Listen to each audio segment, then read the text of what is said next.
use the bottom one. Whichever one's better. We'll call to order the Carroll County Board of Commissioners meeting of June 3rd, 2020. Would you please join me in the pledge? I pledge allegiance to the flag of the United States of America and to the republic for which it stands, one nation, under God, indivisible, with liberty and justice for all.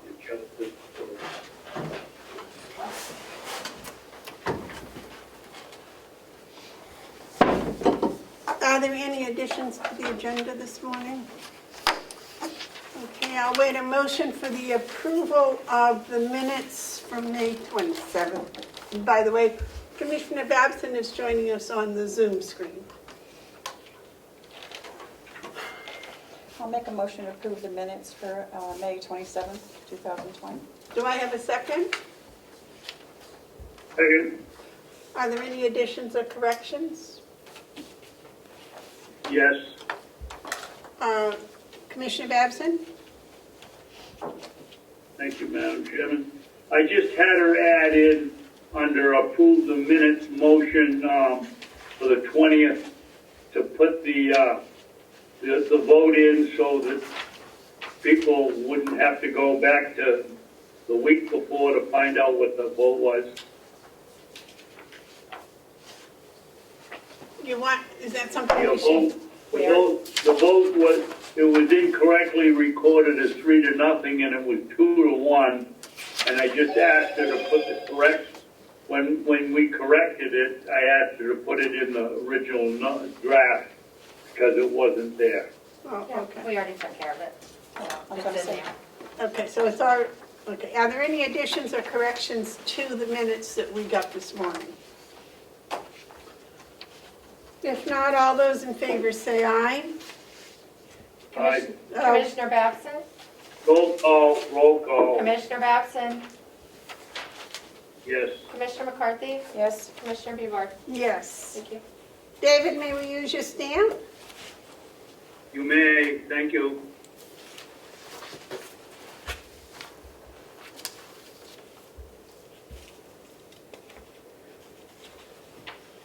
Are there any media questions?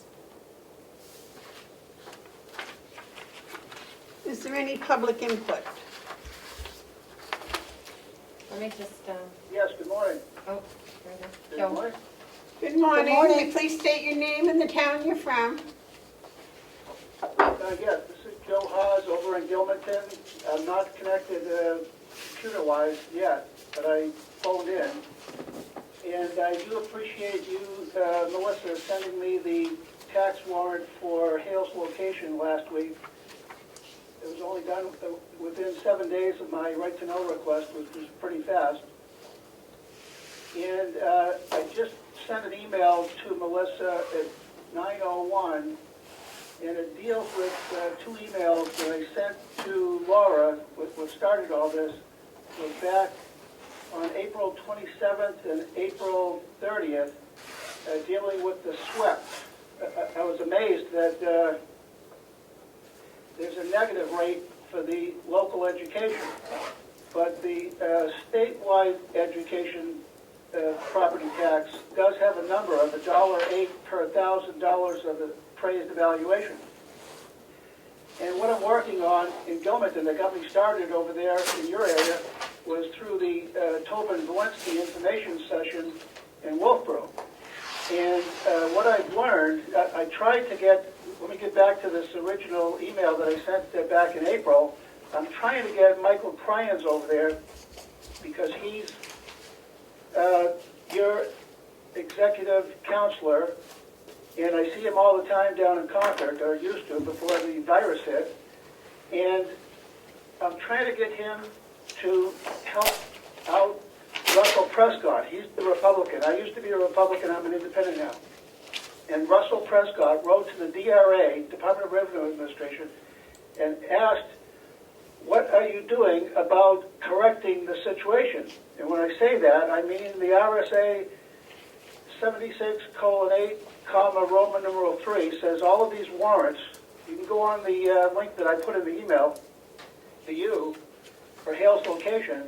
All of these warrants are supposed to be signed by the commissioner, and they're not. They're signed by the director. And also, too, they're not supposed to be issued except after the advice and consent of the council, which I have the Article 64 proof that it's not. And I have that in my court case. My court case was transferred from Laconia over to Ossipee, and the judge is working on it right now, Amy Ignatius. And it would be nice for your county attorney to look into this and, yes, send out the correct bills, RSA 80:4.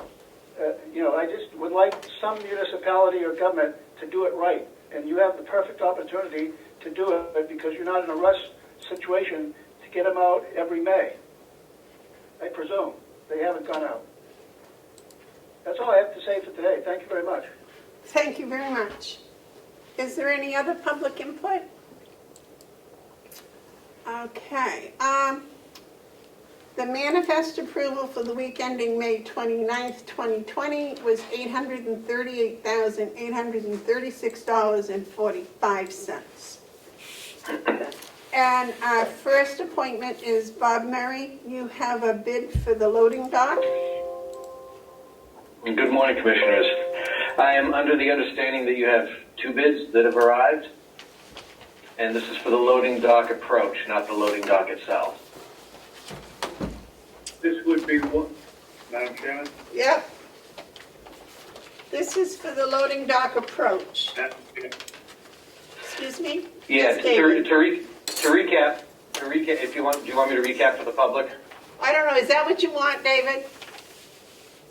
Well, I want to, yes, this is to pave, backing up, being able to swing the trailer truck and back up to the dock. It isn't the dock itself. That's correct. Okay. That's correct. It's to reconfigure the swale, drainage, and lamppost that are preventing trucks from making a straight shot to the loading dock. Has the, I thought some of that had already been done. Not on that, no. Okay. Just the engineering. Oh, that, okay, that has been done. Yeah, the engineering was done. We had White Mountain Survey do it. Came up with a nice set of drawings, which I handed out to the 2 prospective bidders.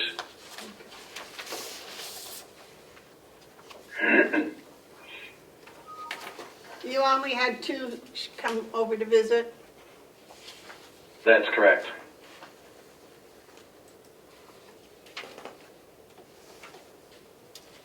Questions, Madam Chairman? Yes, David. Bob, do you have any idea why we didn't get any more bidders?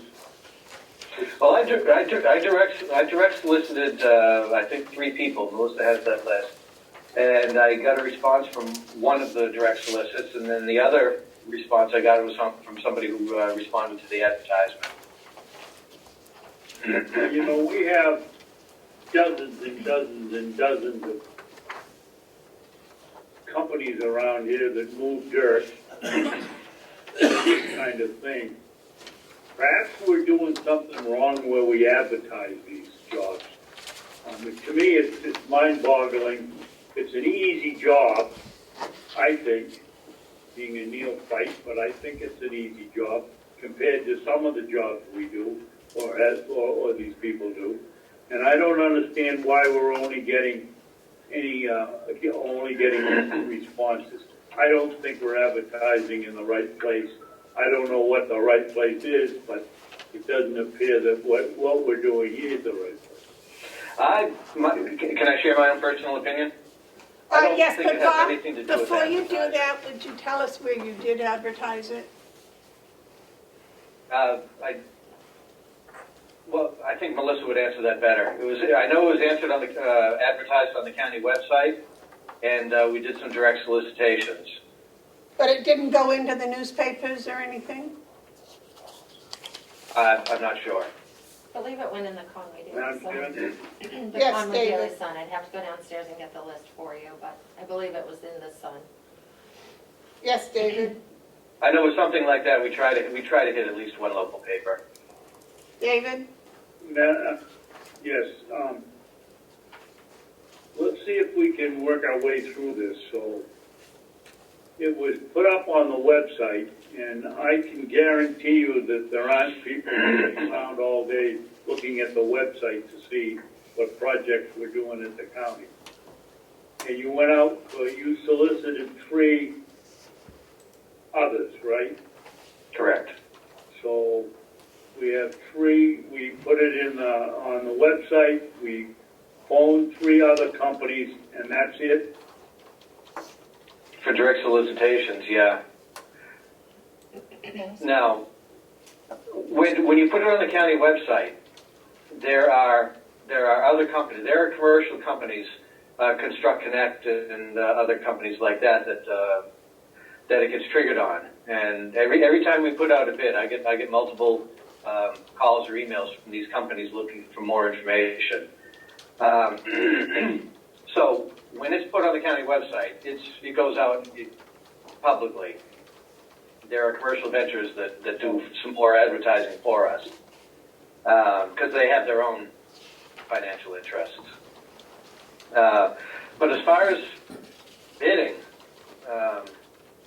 that's a hard thing. A lot of companies don't want to get involved with government bidding processes.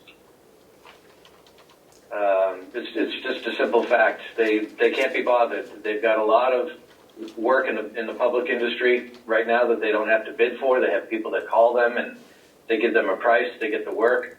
But bidding on the government level is difficult for a small company. That's just my opinion. I think that plus we do a lot of tire kicking. A lot of tire kicking. Yeah, I think that's one of the problems. Terry, you had a It costs them comment? money. Well, Melissa said that it did go in the Daily Sun, correct? Yes, and I just emailed Laura to confirm that. So it was in the Daily Sun too, David? Okay, No? And not everybody reads the paper anymore. That's true. Okay, well, we'll get confirmation. Well, I didn't see it. Okay, so we have the 2 bids. The 2 bids are opened. Terry, what was yours? I have the bid from GMI of Laconia Road in point of Belmont. order, Madam Chairman. Yes, Point of order, David. please. Yes. Before we open the bids and find out and put out what the price is, I don't know how we should do this, but I'm apt to vote no, and maybe one of you 2 will vote no and go out for bid again.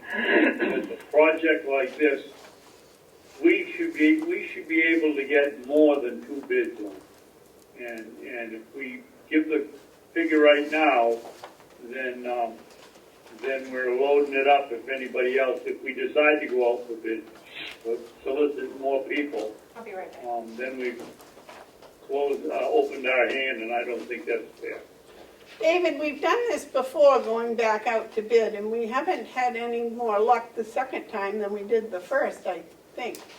I can't remember in the past 3 years. Can you, Bob? No. And I think any time we rebid it, it's actually cost us money.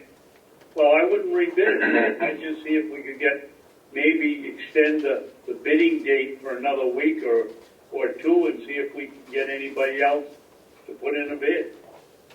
In all fairness, I asked the commissioners to do that a few weeks ago with another bid. I forget which it was, because we had one that came in at the after the, Yeah. and the commissioners decided that it would be unfair to the bidding process to extend it. So I'm having trouble with my computer, with That's your the decision. internet connection here on Brown Ridge Road. You froze up. What did you say? Well, I said that we did this a few weeks ago when I asked the commissioners if they were interested in extending it for a bidder that we did get, but it was after it came in a day late. Right. And for those reasons, for fairness of the bidding process, the commissioners decided not to. Wait a minute, John, you have a comment? I have a question. Does the county actually have a policy about allowing for a rebid or anything like that that you can actually follow. You know, as someone who has been on the lesser side of that very process once in the past, I felt very slighted. In the end, my company did get the bid, but I didn't feel that there was any policy that allowed the county to do that. And, you know, I think if you arbitrarily allow for a rebid without actually having a written policy to do that, I question if you're opening up the county for some sort of lawsuit if one of the companies who already took the time to bid now, when the county did follow all the proper procedures, if either of those companies didn't get that bid, are we opening up ourselves to a potential lawsuit? Well, and I think that's what the discussion was last time, was we're trying to establish some sort of reputation for being responsible and reliable, and the bidding process, as you see, is we aren't getting many results, and it may be because that, you know, this is always talked about, and if we finally get it established that, no, you know, we're going to follow our bid, and if you do what we ask you to do, then that's all we're going to require. We're not going to then throw it back out to more. But Terry, you had a comment? I just wanted to reiterate that I agree with John, and that's why I voted against it the last time. I think we do have a bid policy, but not anything stating how to reopen or extend. So that's why I voted against that before. I don't think... May I? Yes, please, Bob. And I'm just being repetitive, you already know this, but these two bidders followed the policy and submitted their bids according to county policy.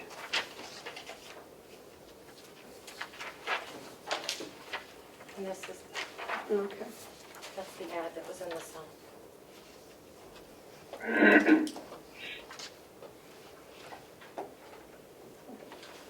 David, Melissa did get a copy of the ad that was put in the Conway Daily Sun. Okay, I assume that's the size it went in? No. No. Yeah, because I never saw it. Not that I read it cover to cover, but I didn't see it. So, thank you. But, yes, So shall we? I would pursue, these people did what they were supposed to do. They responded, they came, they looked at the material, they looked at the site, they put their time and their effort into it. And that, to tell them that they gotta wait to find out whether they're going to do it or not, I just think is causing more of that tire-kicking attitude to feel that Bob says is already having a negative impact. Bob? Now, I think I'd like to correct myself. Earlier, I said that one of the respondents was somebody who was direct solicited, and one responded to the advertisement. Now that I think about it, I think both of them were respondents to an advertisement. I don't think one of the direct solicits responded. That's correct, Bob. I just gave her the list of the direct solicits also. Okay, Yep, you're right. thank you. And I'm kind of surprised now that I see the direct solicit that at least one of them didn't respond. But Can you, is there a way to email that list over to me? I certainly will. I'll do it right now. yeah, Melissa will send it over to you. Yep. Can we go on with opening these bids now? Okay, Okay. all right. Now, Carrie, you were telling us. Yes, I got a bid from GMI of Belmont, New Hampshire. We hereby propose to furnish the materials and perform the labor necessary for the completion of the project at Mountain View Community, loading dock approach reconstruction in Ossipee, New Hampshire. It has the scope of work, which is half a page long, and it has some exclusions. The cost is $56,800. What are the exclusions? Exclusions are permits, all bonds, wages, rates, prevailing Tell what you're wages. saying, Jeff. Hold on. Permits, all bonds, wages, rates, prevailing wages, unsuitable and hazardous material, blasting and removal of ledge,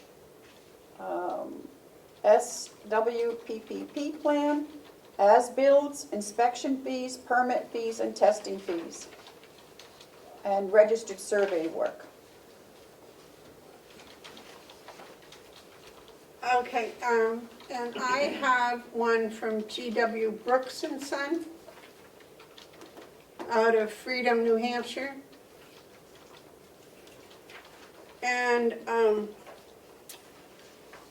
they basically followed the RFP, and they said that their bid would be $34,918. And I think the process is that we give these two proposals to Bob, so he could go over and compare, make sure they're followed exactly what his RFP asked for, and that the exclusions, I think, would be, that was listed probably in your RFP, if I remember correctly. Is that right? I had my own list of conditions. If they chose to put in their own exclusions, that's their business. Okay, but that's Did something. Did Brooks have any exclusions? No, they just, they just talked about the transplanting, that they would try to provide transplanting the trees, but they wouldn't guarantee. And that the lawn seeding wasn't part of it.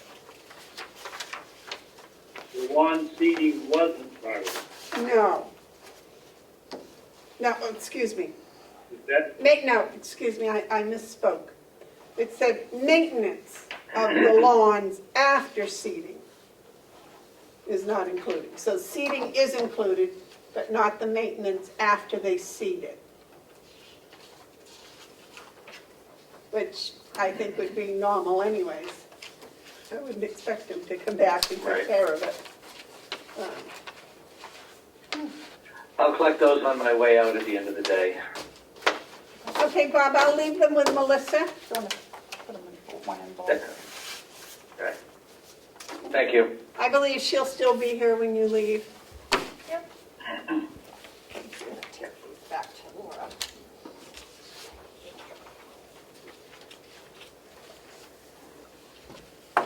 Oh, I'm sorry, Melissa, here's all these copies. Oh, yep. Here's You wanna the keep copies. Any copies for yourselves or not? Okay. I don't. So, people, Bob has his department head report next. Oh, he's here also. okay. All right, Bob, you have the floor. What you been doing lately? Good. Well, got a lot to do. Been busy. Despite the inability to conduct certain general preventative maintenance procedures, I've been busy. So I gave you a list, some of the highlights of the activity over the last couple of months since we last met. excuse me, Bob, Yes. could I ask Melissa, she sent me that list, it's on the email. Do you know what day that went out, Melissa? Because it isn't in my packet, The so it's third. on the, I saw it on the, Commissioner Babson, I believe I gave it to you when you picked up your phone. oh. And it's,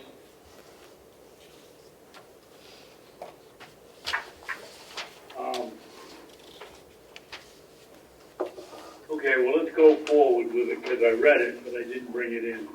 All right. Well, I'm not going to bore you with my day-to-day activities because those can get pretty extensive. But some of the highlights that we've done is we had the issuance of the Mountain View Fire Road paving RFP and the subsequent completion of that paving. That all turned around pretty quickly after the bid was awarded. I know that some of you have seen the Fire Road and it came out great. Beautiful. the residents are anticipating. They can't use it yet because of the COVID-19 restrictions, but they're looking forward to being able to roll around the building. We've issued the jail roof repair RFP. We're in the advertising phase and awaiting respondents to request a site evaluation. We've had one visit already, but I've yet to receive any more. But this one's not due until July, so we've got some time. We spent a lot of time the last few months working on the Consolidated Communications contract, which the county signed, which the commission signed last week. That's going to go into effect as soon as we can get into the buildings and start doing the equipment switchovers that we need to. Mountain View, that's not going to be for a while, so we won't be able to see the benefits of that yet. The Fiber-Optic Upgrade RFP went out. Well, it didn't go out. It was approved by the commissioners, but I'm holding back advertising it because we can't do anything with it once that happens. There's inside work at Mountain View that's involved, and there's no sense putting it out to bid until we're ready to bring vendors into the building. Bob, in order, The approval. Bob, Yeah. excuse me, I just got a small question. In order for that RFP to go out, do the vendors have to come in and do a site inspection to give their bids? Yeah, absolutely. Okay. They can't even bid on it right now with the restrictions that we have. Okay. So there's no sense advertising it. No site inspection. This COVID-19's given us some roadblocks everywhere we turn. All right, thank you. The loading dock approach RFP we just talked about. The Mountain View General Linen contract, that's an annual linen contract that takes care of all the bed linens, the sheets, pillowcases, blankets, and whatnot. The commissioner signed that last week. The jail washer and dryer have been installed. The Mountain View dryer has been delivered but not installed because we can't have the technicians into the annex right now. So it's sitting in the hallway, right inside the door. I saw it when we were over there. Yeah. Yeah, as soon as the restrictions are lifted, the company agreed to come back and install it. Bob, why can't they put it in the old nursing home? Well, it's in there right now. That's where it's sitting, but we can't have any vendors in there because the annex is an extension of Mountain View. There's a lot of day-to-day activity of people going back and forth between the buildings, between laundry, the office that I'm sitting in right now. So if they were to come in, it'd be a contamination event similar to somebody walking into Mountain View. Okay. The sheriff's office generators were serviced last month, and the generator at the water plant was serviced. They do those twice a year. Usually try to get it right in the springtime and before winter hits. And our large generators are scheduled for August service. We're in the process of conducting interviews for the jail maintenance position. We should be wrapping those up this week. Did you have a lot of applications, Bob? I had over 20 applications. Wonderful, wonderful. Yeah. Got a good response to that. The Siemens Project, again, the majority of it is on hold. There's been a couple of small things that we've been able to do, one-man projects here and there, service requests they've had to do as part of, every time you put a new system into a building, there's a pretty long debugging period. So we've been doing a lot of debugging, but that's about the extent of it. We still have one humidifier to install in the administration building, and that's not going to happen until the COVID restrictions are lifted. The ceiling up in the sheriff's department, that's not going to get fixed until the restrictions are lifted. Excuse me, Bob, it froze up again. Could you state that last statement again? The ceiling in the sheriff's department, Okay. down in the hallway. That was all taken down, so we could install the unit in the hallway. That's not going to get repaired until the COVID restrictions are lifted. Okay. Did you hear the part about the humidifier? Yes, thank you. Okay, yeah. So there's just a couple of things like that. The rest is all just, dialing in the controls. We lost our laundry truck for a week, a couple of weeks ago. The lift gate broke down, and the truck was down for a week, so all of us, me included, pushing carts back and forth. 6 carts twice a day for about a week. But we got the truck back, and it's back in service, so we're all happy again. A monthly pest control contract was signed by the commissioners a few weeks ago, and the majority of the pest control services are an outside only at this time. We can't have any pest control inside at Mountain View or the Annex or the jail for that matter. Those are the highlights. It's spring and busy, huh? Well, spring makes it a little busier, but we're busy all year long, one thing or another. We've been getting a lot of cooperation from Will for doing the outside work. I know that his help from the high school are going to be starting this week or next. So we're going to be looking forward to getting some of the outside mowing done. I know the Will started, but it's hard to keep up with this time of year. Looking forward to that help. Any questions or comments for Bob? David? Well, when the phone stopped ringing. I want to thank Bob and his crew for just the outstanding job they do, keeping the facility going, keeping it clean, keeping it operating properly, and adjusting here or there when we're burning propane, then we're burning pellets, and keeping on top of it. You do an excellent job, Bob, and I want to thank you. Thank you. Appreciate that. You do a good job squeezing them, too. Thank you. All right, anything else?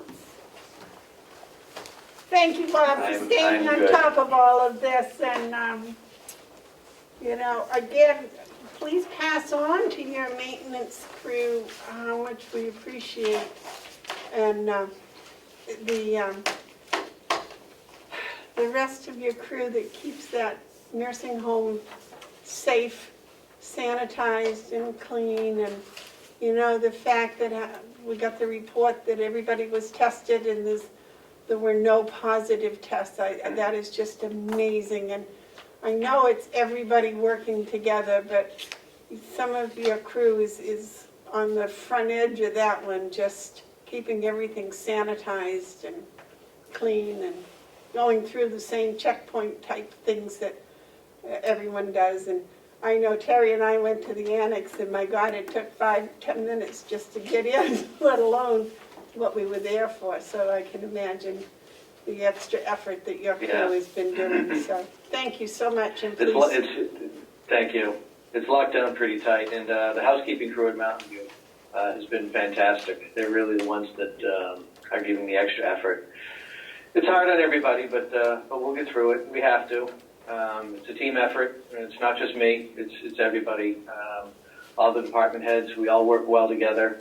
I'm very happy working here, and being a Carroll County taxpayer, I take pride in what I do here. So thank you for the support. Thank you. David? Yeah, I have down here under Commissioner comments a discussion about the modular office space, which Bob went out for quote. Should we discuss that now, or where he's zooming it, it only takes 2 seconds to call in later when we get to it? What do you want to do? It's up to Bob. If you want me to stick around, I'm happy to. You want to do that now? It'd be easier for me to talk about it now than later. Okay, well, go right ahead, and that'll free you up if you have other things to do, which, from the list, I think you may. Thank you. Well, really, it's not my discussion to have. All I did was throw something out on the table for the commissioners to discuss.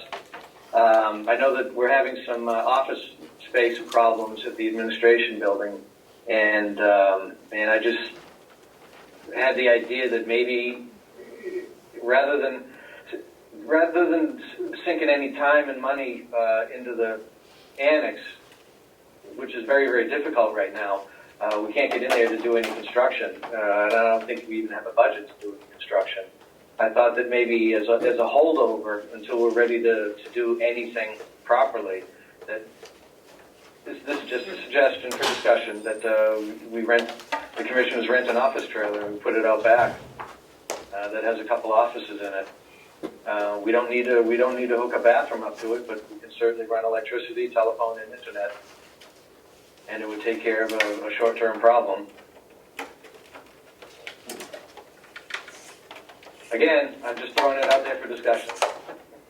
Did you get a number, a dollar amount to go with that? I did. I answered an advertisement on the internet, and I was supposed to have gotten multiple phone calls according to this advertisement, but I only got one company that. Well, you have the paper. I think they're from Maine. I don't think there's anybody in New Hampshire that does this, but this company was from Maine, and if I recall correctly, and I think and they're they up get. in Oxford County. Yeah, well, they were very eager. He was calling me every day for a couple of days. I finally had to ask him to please stop calling. You have a quote for a 12-month rent with options, and that's just from one company. Just to give us, I did that just so you had an idea of what a monthly or 12-month rental would cost. Did you get that paper? Yeah, it's like, I don't have it with me, Bob, but I believe it was like $800 a month or something like that, pretty close to $800 a month. Yeah, I don't have it in front of me either. How about $1,600 a month? It was about $10,000, almost $11,000 for a 12-month rental.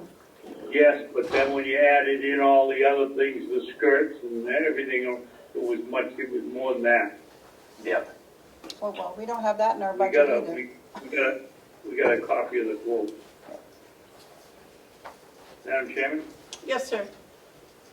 David? I'd like to know how this whole discussion came up.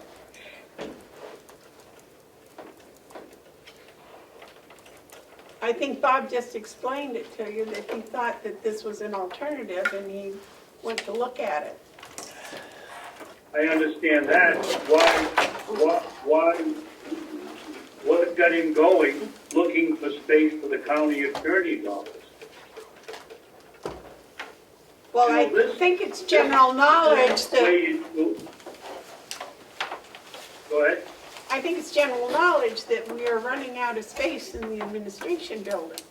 And I had suggested that maybe we could use some office spaces over in the annex building, and Terry and I went over there and looked at it with Bob's assistant. But then it came up, that we can't do anything over there because of the COVID. Nobody can go in or out of there to work or anything else. Even if we seal the whole wing off, it's still. And right now, the fact that Mountain View has no positive cases, I think we should do everything in our power to make sure that stays that way. And if that means nobody using the annex for anything, then I'm all in favor of that. And I've been pushing to use the annex all along, but right now I don't think, because of the COVID, that's even something we should think about. And Why when the discussion of coming up with hiring the prosecutor for whatever the title is, that we just hired, and the other person that we didn't, that got scrubbed from the budget. Why in any of that discussion didn't we have some knowledge that we were going to run out, that we needed space for this person? It isn't, there's no money in the budget to renovate anything here for the new person that I can find, and I think it's kind of a backdoor approach to trying to take over more space in the administration building and push other people. This should have been, that when they discussed hiring an extra person, one of the subjects should have been, where are we going to put them? And we never heard anything about that. We don't have the money to do it. There's no appropriation. And now we find out we don't have any space for the person. May I Yes, Ms. answer that? Commissioner McCarthy? It's my impression that the county attorney had extra money in her budget, and not much, but she had the office space in the vault area. Is that what you guys call it? And so there was no problem. She had enough room to put in her 2 extra offices back there. But on the factor that it's the hay lawn, we can't allow anybody in there. And I don't think that she realized that. We thought we could put a wall, just put up another wall, but it can't be, it's not that easy. Am I correct, Bob? That we can't have... Absolutely. And I've had this discussion with many people, but we'll have it publicly, is the vault is a storage area for files, deeds, and whatnot, and it's got the hay line in there for a reason, to avoid having a sprinkler system, because if a sprinkler system ever went off in there, the damage would be irrecoverable. And to put copiers in there, a computer workstation is one thing, but to actually call it an office where you have somebody sitting at a desk for 8 hours a day, you can't do that without making alterations. I know there's a computer workstation or 2 in there, which is fine. There's copiers in there, which is fine, but you can't set up walls in an office. It's just not permissible. Well, I'll stick with my original statement. If they decided to hire somebody, one of the things we should have considered back then is where we were going to put them. And if it meant we had to budget $15,000 for office space and portable units, then that should have been in the budget. We didn't do this correctly, in my opinion. Well, David, you were there when the discussions were going on, so... No, ma'am, I was not. You tell me when we discussed where we were going to put the new... No, when we were doing... I was talking about when we were doing the budget, when the budgets were brought forward. You were there through those Yes. discussions, so I was not aware of the lack of room, which apparently you were, so you probably should have informed both Terry and I. No, ma'am, don't put words in my mouth. I was not aware that there was no space. I thought we were going to use the vault at that time, and the budget talk came about, and that was it. We didn't have a problem. Now we got a problem, so please don't try to tell me what I said. I know what I know. And we didn't have any discussion about a shortage of room for somebody, not one person, but 2 people we were going to hire. So you were under the same impression as everybody else that they could go in the vault? That's what I thought. Right, and I think that's, everybody was, and then when it came to that, it was discovered that that wasn't a feasible alternative at this time. And I also Well, think the my vault should be estimate- rented out, because this stuff, I understand, rented space in vault areas is valuable, so we ought to probably look into that also as an income source. We're renting out space in the vault now? No, I said the possibility of renting out space exists. that we should investigate that in the future. Okay. Okay, Bob, anything else for us? No, I'm good. Okay, Thank you, Bob. thank you. All right, thank you, have a good day. All right. And next on the list is Dale Drew from the Lands Committee. He's here to do a report for us on the blueberries. Dale, who is your guest? This is Tim, who is the troop leader for Matt. I'm an assistant scoutmaster for Troop 151 in Tamworth. Welcome. Thank you. Tim has been instrumental in putting together the troops and the schedules, and a lot of work has been done by him and his wife for the boys, and the boys are doing some effort too. And so yeah, we're here to sort of keep everyone up to date, and this is the last year of our 3-year agreement. And so we'd like to pursue getting another 3-year agreement, hopefully, if the commissioners are happy with what we're doing. I would think that that would be something we'd have to decide at the end of this year to see how things are going. Okay. I'd like to just at least get it on the table, because they're going to do a lot of work this year, and we feel that it would be fair if the commissioners see the progress that we're making, not wait until the exact end of the year so they can sort of plan for what they're doing for next year at the end of this year. Because they're going for grants for fertilizer, which they did already, and so they need to get all that stuff going ahead of time. Well, I But was we can there discuss it. last Wednesday. No one came. I was under the impression that the boys were coming last Wednesday. Well, I apologize for that. What had happened was there was only a couple of boys that could go, and they were from the same family. And they had called me, but not enough time for me to call Dale so that he could cancel.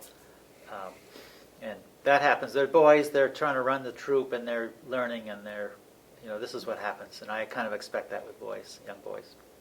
Okay. But we did, the troop leaders met last Saturday, and we have a plan. Down here? Yep. I didn't see. Did you move some sawdust? No, we did not. It was just the adults that were there.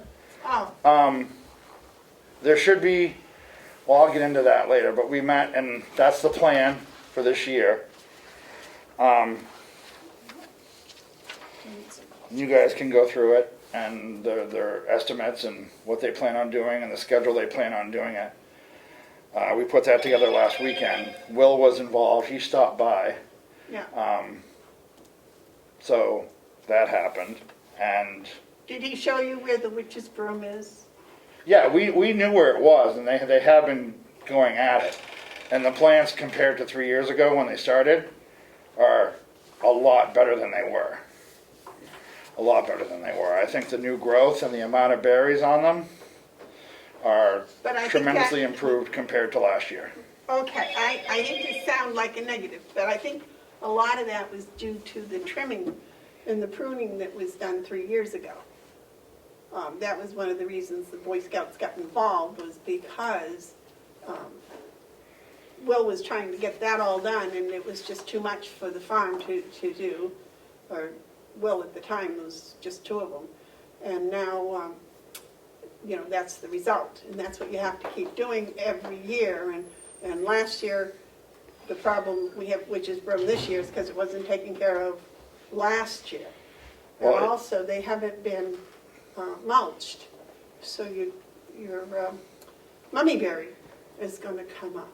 Well, the mulch issue has been taken care of. I reached out to Mark McConkey, who is also a member of the Lands Committee. He has set up I also got Eldridge from Ossipee. I will look at the email and give you the name. I got an email from him saying there was a problem. Yeah, I got that email too. But if I can just find it here. I believe Will said that the wood chips were delivered by Mike Eldridge Yes. yesterday. Yes. They came yesterday. Is that true, Will? Will's here with us. Oh, Will? all right. Wait a minute, Will, we can't Can hear you hear you. me? Yeah, now we can, yeah. Just make it on mute. I think it was Monday that he showed up and I had him drop it in the middle so that the boys didn't have to push it as far. And then there was talk, he said possibly he was going to come back with another load, but he didn't confirm anything with me when I saw him on Monday. Yeah, so the mulching problem they're gonna use the sawdust that's there, but there's not enough there to do all the bushes. So they're gonna put out that, and then when they need more, I will make contact, and there'll be more. There won't be a shortage of chips to mulch with. Okay, but the point being, the sawdust has been there since they took it over and they haven't used any. And they Well, didn't we've use a also load had- of mulch, you used a load of chips, There's 3 loads of chips that they put out, 3, I mean. yeah, in the And now first they year. have one more, but I'm not sure. Will that finish the mulching? No, then there's more coming if we I need don't- it. Right. That's just to get them started, I believe. Yeah, we can get as much as we want. Okay. So, see, I don't know when that has to be done. The mulching has to be done to prevent the mummy berry. Oh, anytime. The sooner the better. Because the berries are starting to form. When I was down there, they looked really good, and the berries were starting to form, Yeah. so. Well, is there a timeline for when the mulching has to be finished? Well, I don't know if there's an exact timeline. From what I've learned and tried to practice over the years was, early May, and that's because that way you're not knocking the blossoms off. Right now the blossoms and the young berries are starting to develop. It gets a little trickier. You got to be a little more careful. Doesn't mean it can't be done, but you got to be careful. And then after the berry season, like in the fall, you could do it again then because you're covering up all those berries that fell with the disease. So this time of the year, it's kind of, you can do it, but you just got to be careful. But later in the fall or, in the early spring is probably more ideal for it.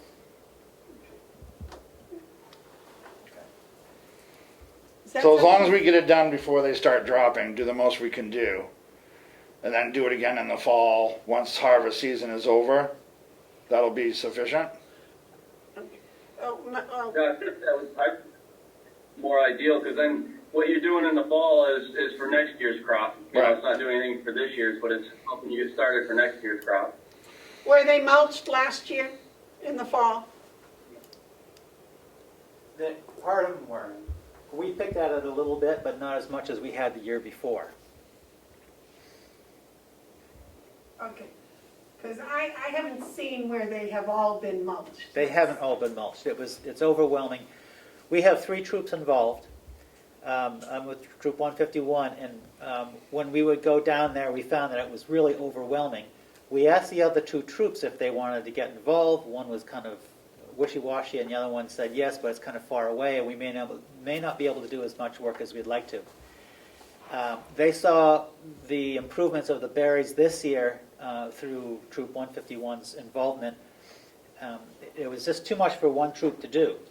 And so I invited them down to show them the berries, and they saw them, and they're getting excited about getting more involved in it. So now we have some more help.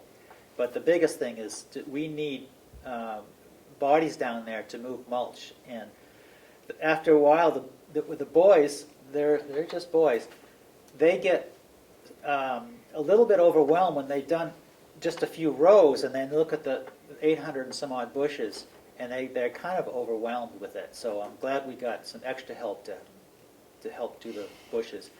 And my goal last year was to do all the bushes, and we weren't just able to do that. We did 2.5 rows in a couple of weekends, and that was just, it looks like it was going to take all summer to do it. So now that we have more troops, I put down a schedule each weekend through the picking period. At this point, we're talking about a pick-your-own program, and as the troop is there manning the pick-your-own program, they have the opportunity to prune and mulch, and also pick while they're there. So that's on the schedule, and it's a rotating shift, and it's not carved in stone. If somebody can't make it, then another troop can take over if they make the arrangements and such. But what's Parliament is being able to pick before the birds get them, because the first year, that's what had happened. We didn't have enough pickers, and the birds just got a lot of the berries, and we get down there and we see flocks of birds take off, and that was kind of discouraging too. So we've located some netting. We've bought some netting, and we had some netting donated, and that was a big help. We found that most of the berries that were available to us were just underneath the netting, and that was great. That was a big help. I had fertilized after the first year. Oh, I don't have the dates with me right now. The first year that we were able to fertilize, I did before, I think it was in the spring, April or so. I spread just 2 bags of fertilizer among the entire berries, not knowing when they were fertilized last and how much to do. I'm learning as I go. I do have blueberries on my own at the house, but I learned what and when to fertilize. This spring, we purchased through a grant 6 bags of fertilizer, and each plant got approximately 4 ounces of fertilizer from that. And Will had informed me that the 2100 is the best fertilizer to use. I was using something called Hollytone, which is high in nitrogen, but it also has the other 2 digits too. And we got that out in April. I think it was the last weekend in April, and it was pretty good timing. That should last the year. It was a slow release fertilizer, and I feel good about being able to work on these bushes at a timely period. As far as fertilizer, I'd like to get more of the mulching down, but it's hard to get a group together to boys will be boys. Like Wednesday, they made plans and it fell through, and that's something that usually happens. And I've discussed this problem with the committee chair, and we both agree that this happens much too often. We plan something and it falls through, and so we've got to get on the boys and let them know that we are committed to this, and we really ought to get follow up on this commitment. And I know it's important, because I realize I've been a farmer for some time, that you just can't let things go. You've got to plant, you prune, water, you got to do all this stuff. Watering is another issue that we've got to do. It's been dry for a couple of weeks, and those bushes could certainly use some water now. And I believe there's a drip line there, is there, Will? There was drip line in there, but as I explained to them this last weekend, the hard lines are there and should be okay shape if they lay the hard lines out, but they really need to do all new drip lines through there, because that stuff, we put it in, I don't know, 7, 8 years ago or more, and it's really only good for, 5 or 6 years. And then because we didn't keep it hooked up, some of the mowers clipped the ends and such, so it really needs new drip tape. Would you be willing to have some volunteers come and help with the boys? that would be fine. We have, the council has certain regulations that we need to abide to, where right now we can have a group of 10 in a particular place. Saturday, we're going to bend the rules a little bit, and we're going to have a troop come in, give them hamburgers, hot dogs, photo op, and then move them out and get another troop in. That's what our plan is for Saturday. The photo ops are going to be used as advertising and promotion for the Pick Your Own and the blueberry sales. And there will be times when there will be more than 10 people there at a time. But and then we're going to, serving food is another issue. We're going to do that, but we have people that are involved with the school, and they know how, what they know is what they involved with the scouting too, and they know what the rules and regulations are, what we have to do to abide by all the COVID problems. But if we get volunteers there without the boys, that would be fine. That would be, I'd be very happy to take any extra help. I could be there, so maybe some other adults can be there at the same time. And this is a learning process, especially for the other adults. again, I've been gardening and farming for many years, and I understand a lot of what needs to be done and stuff. And that's probably why I've kind of moved in that position, because I know more than what the other people know. And it would be good learning experience for me to see how things are done. And setting up the drip line, for instance, that's something that I'm anxious to find out the best way to do that. There are two types of drip lines. One looks like a hose that leaked, and the other one looked like it had the pipe laid down with a line coming out of it going to the bushes, and I think one was probably preferred over the other. Maybe they're both good. This is what I want to find out from Will. He's a very good resource for all the questions I have. He's excellent. Right, that's what my suggestion was going to be, that if you stay pretty much in contact with Will, he's here 5 days a week, and I'm sure available by appointment. Is that sufficient, Will? Yeah, like I explained to them, I mean, Friday, Tim reached out to the jail and they helped me get his number, and I reached back out to him and found out about Saturday, but it's kind of the first time I've ever been notified by any of them. And I went to the meeting on Saturday, was down there a couple hours with them, and just said, hey, you know, there's a lot of little things without me doing a ton of work and time down there that I can help coordinate with you.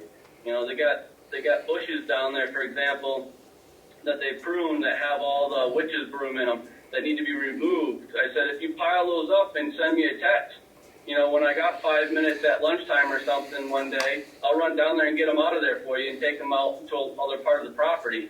So little things like that, I said, all they need to do is reach out to me, and I'm more than willing to take a few minutes. You know, I'm not there to do all the mowing. I'm not there to do all the work. I don't have time for that. But little bit of things that I can help with resources, I don't mind taking a few minutes to do that. I'll give you a secret. He wants to see the blueberries productive. Yeah. He just doesn't have the time to do it.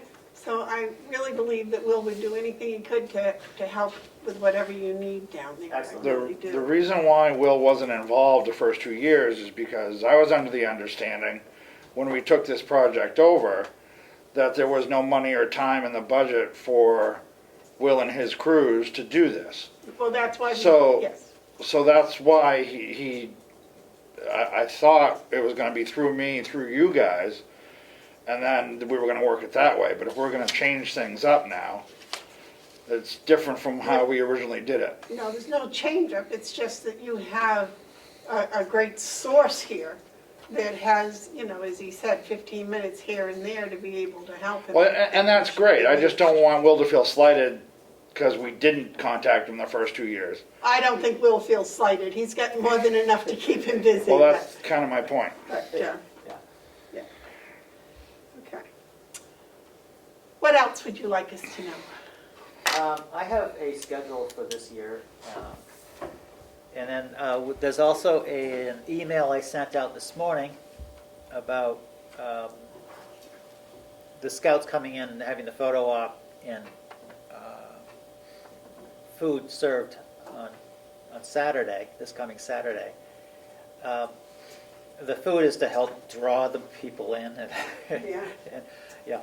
and introduce them, and I need to show them the groups. Molten Borough hasn't been there very much at all in the past, and I need to show the boys what to do and how to do it. In fact, on Sunday I cut out a lot of the mummyberry that was in one particular row. There's a whole string of them. That came out. Now I need to hit a mish the rest of the mummyberry that's, not mummyberry, but witch's broom. I was going to Yeah, say, yeah. I'm lost I'm sorry, now. yeah. The witch's broom, a lot of it came out, and I made a pile. I don't know if Will saw that. Did he see the witch's broom pile up by the sawdust? Yeah, I was down there Monday. Again, you know, when they came to drop the chips off, they didn't know where they were going, and they drove in the lower part down by the mattress factory and drove all the way through the hayfield. Luckily, it's wicked dry, otherwise we would have had a big problem down there. Right. And so when I went down to coordinate with them, because I didn't know what was going on, I did see the pile. Okay.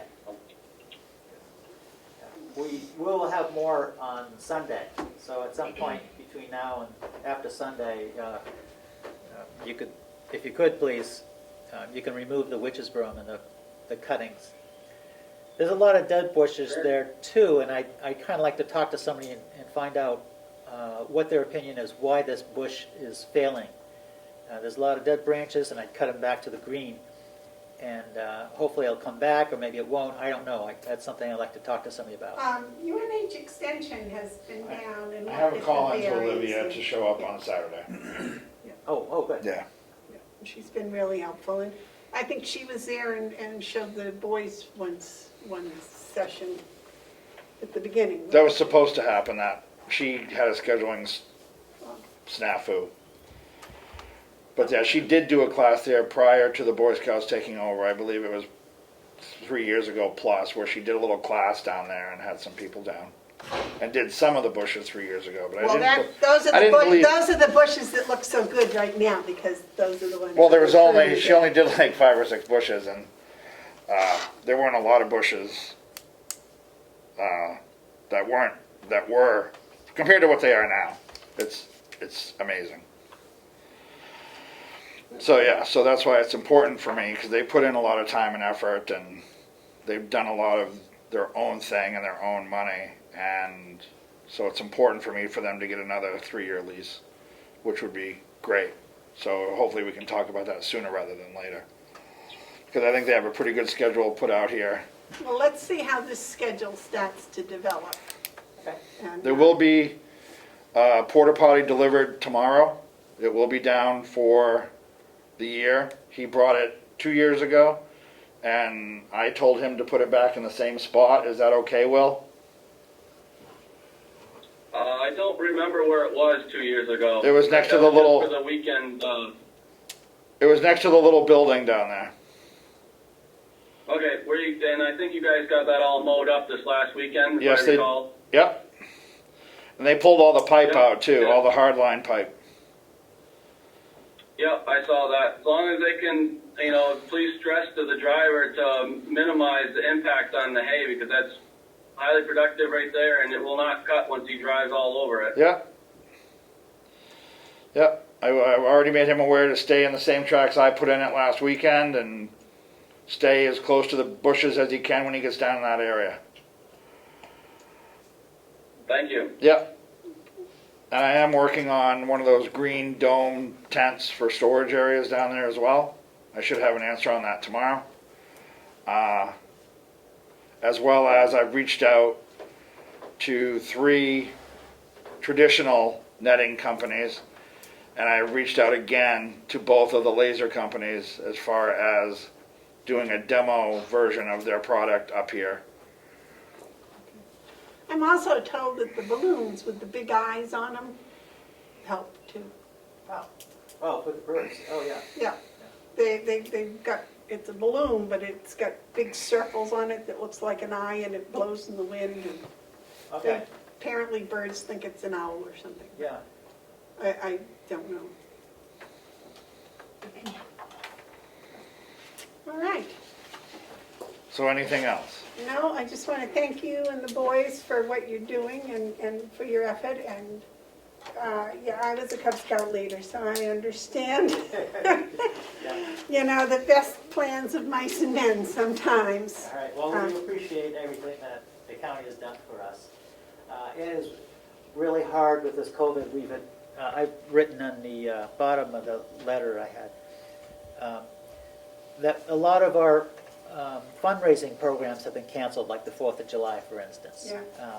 And this is one of the things that we can do and still make money for the 3 troops. Thank you very much. Thank you, thank you. And you guys have Will's number, direct number to call him direct. Yeah. Yeah. David, you had a comment? David, we can't hear you. Is he muted? Yes. Okay. Somebody mentioned a letter that was sent by the Boy Scouts to somebody. I never received it. Is a possibility to get a copy of it? Is this the schedule? We just got it this morning. Well, somebody early in the discussion, I think it was Dale, said he sent an email to somebody 2 or 3 months ago, or some period a while back, I haven't seen it. Could I get a copy of it, please? I have not, I don't remember saying that. I don't, Somebody did. Well, Somebody we said they talked about an emailed email. somebody. we talked about an email from Mark McConkey. That was the only email we talked about. It was this email that was sent out since Sunday, this one here. If anyone else wants to be on our list of contacts, that would be fine. We can add them, so whenever we have conversations between each other, then the county can see what's going on. And Yeah, who did you send this one to? I sent it to all three troops. Oh, okay. Yeah. And you could send it to Melissa and she'll see that the three commissioners get copies of it. Okay. Is that all right, Melissa? Yes, I'm actually writing my email address down right now. All right, thanks. Okay, that's it. Do we want to talk anything about the trails at all that was also involved in that email that Mark sent last week? Or no? I haven't gotten back. I got an email saying that a bunch of stuff had been delivered and they were waiting for a welder. Yeah. Which I thought we had one, but, well, doesn't one of your employees do welding? Yeah, we do have a small welder here though, so it all depends on, it's nothing that's for real heavy stuff. It's more for light, light metal type things. So it depends on what they're looking to have done. I guess we'd have to look at the project to determine whether we have the right tools to do it. Our welding tools are very limited here.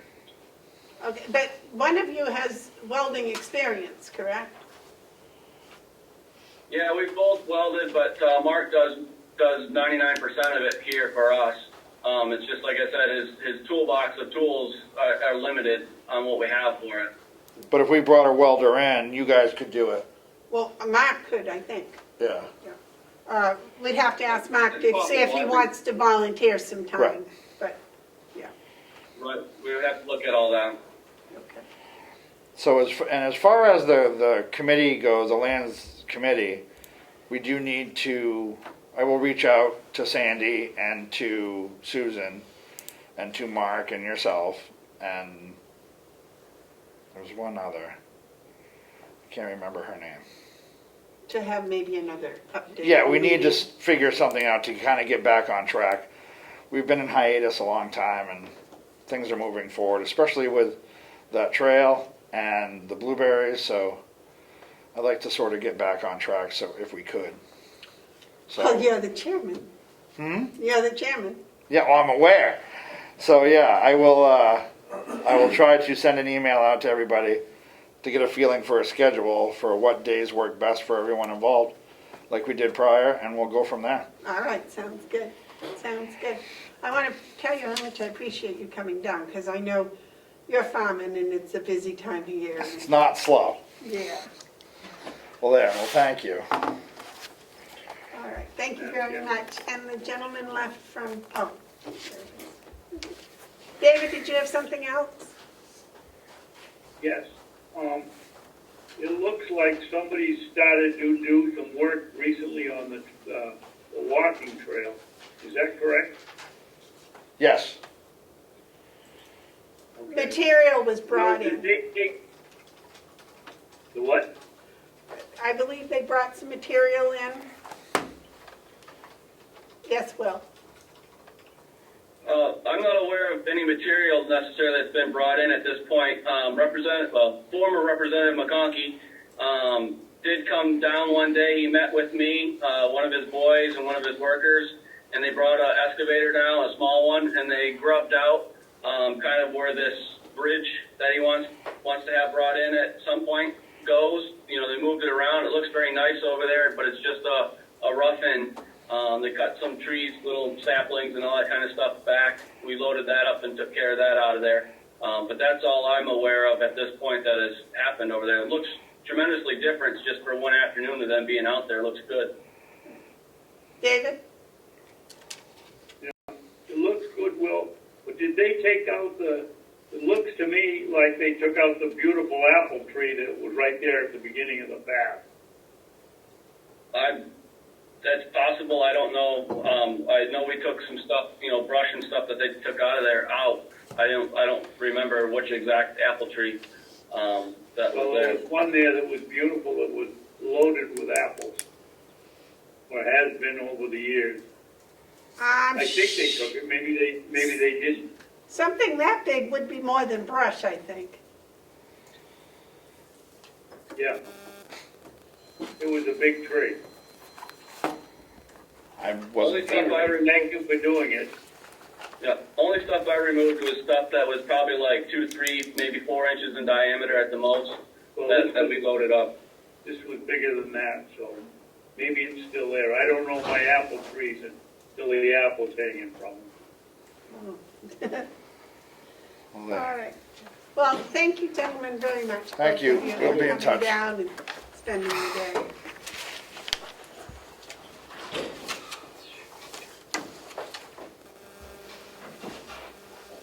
Are the IBM people here? Yep, she's here. She's been here. Oh, I'm sorry. No, it's okay. She's here. I just want. There she is. Okay. Hi. Hello. Morning. Good morning. I'm sorry we're running just a wee bit late here. That's not a problem at all. I appreciate your time. Well, appreciate you finding time to come and talk to us about all of this. I'm sure you're rather a little busy this time of year. You know, everything is not in our old normal, so there's all kinds of flexibility on my schedule. All right, so you're going to give us a Region 9 report on the IDN. Just for our viewers, would you give a little background as to what the IDN is and what Region 9 consists of? Sure, absolutely.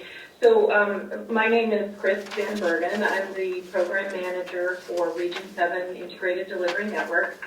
The Integrated Delivery Networks, there are 7 of them in the state, were established under a New Hampshire Medicaid waiver program. It's a delivery system reform incentive payment program. And essentially what that means is that the state has been granted permission by the federal government to use matching funds. We, as a state, collectively generate half of the monies, and the federal government matches that, to help healthcare providers across the state change the way they deliver care to our state's most vulnerable population, Medicaid beneficiaries who have some sort of behavioral health diagnosis. So this is an incentive payment program above and beyond what healthcare providers receive in terms of payment for the services they're providing, that is aimed at helping those providers change the way they do business. And at the center of our work is a goal to really make sure that whole person care is being delivered. So both physical medicine, which we're traditionally used to receiving from primary care providers, but also behavioral health services like treatment for mental illnesses and substance use disorder treatment services. So the state has been divided into 7 regions. Our region, Region 7, encompasses all of Carroll County, all of Coab County, and the northern half of Grafton County. And in those 3 counties, we have, I think, around 14,000, maybe closer to 20,000 Medicaid beneficiaries that are a part of that population. Region 7 has 39 partners. Those partners include primary care practices, hospitals, substance use disorder treatment providers, and social service organizations. One of the things that we've really realized in this work, and that the state built into the program as an intentional design, is that often it's not the medical diagnosis that creates the greatest hardship for their Medicaid beneficiaries, but what we refer to as social determinants of health. So things like housing insecurity or access to, say, foods that are healthy or transportation to get to their medical appointments. And so we do consider our social service partners essential to this work of changing the way we deliver care. I shared with Melissa, and I hope that you have in front of you our latest report for June 2020. My apologies. There's definitely lots of phone activity that happens in the COVID world. So we've updated some information for you since the last time I brought this report before you back in December, because there has been some activity, although certainly the COVID situation has challenged us a little bit here. But according to the information that you folks have seen at the New Hampshire Association of Counties meeting, we have in Carroll County right now just over 8,000 residents who are enrolled in New Hampshire Medicaid. And to date, Carroll County has contributed almost $250,000 to support this program, and that amounts to almost $31 in county monies that were contributed to the project per New Hampshire Medicaid patient in Carroll County.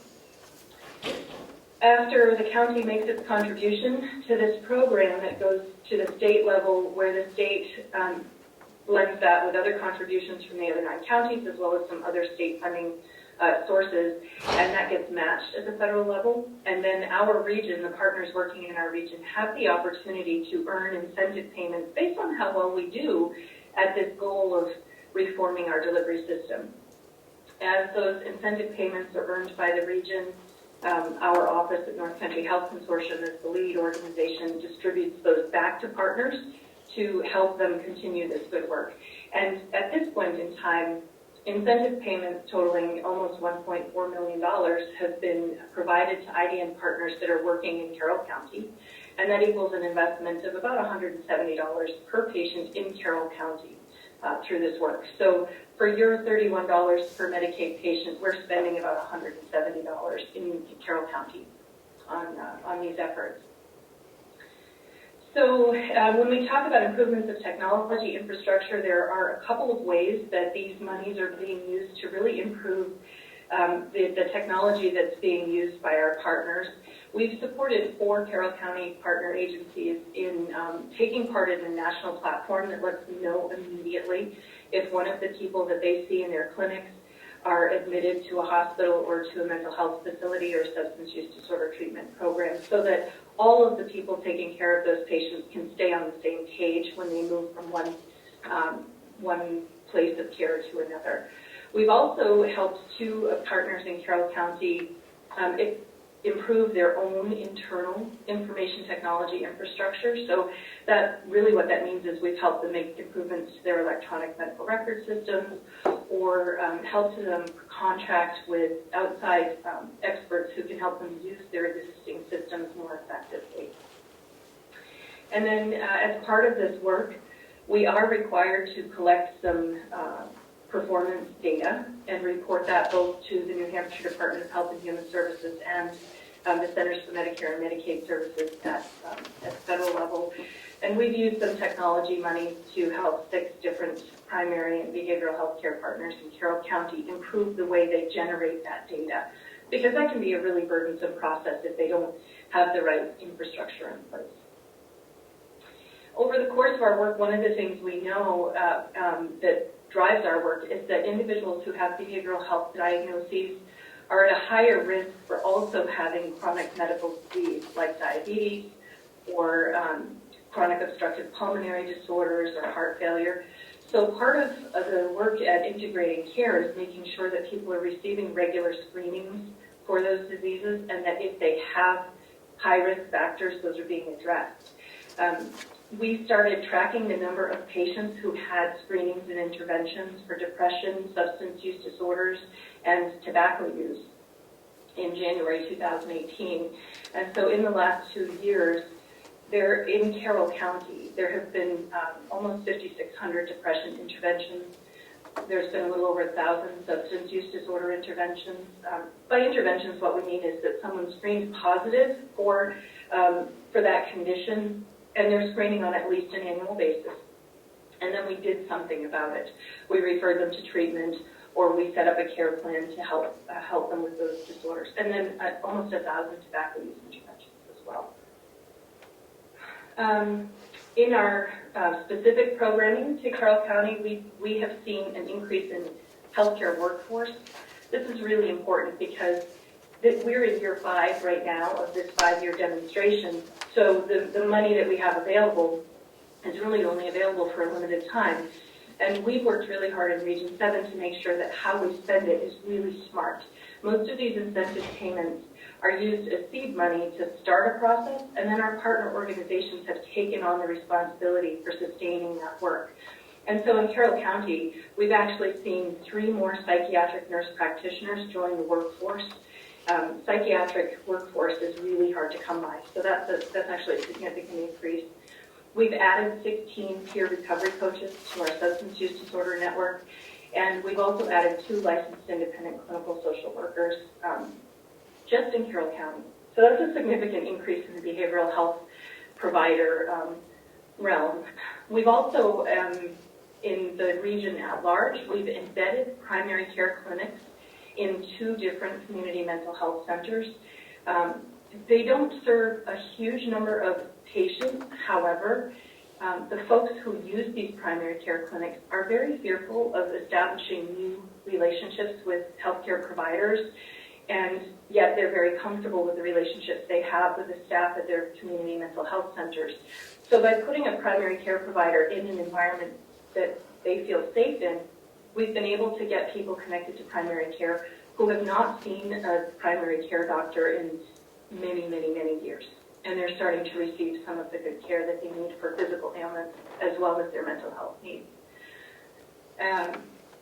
We've also really done a lot of work, and I have to say some of our shining stars in the program are in Carroll County, and helping providers use standardized protocols and workflows in their clinics and in their offices that follow evidence-based practice guidelines. So for example, if a provider is going to offer medication-assisted treatment for individuals who are struggling with a substance use disorder, we want to make sure that they're following the best research-based guidelines for that type of treatment, and that they're not doing the best they can with limited resources.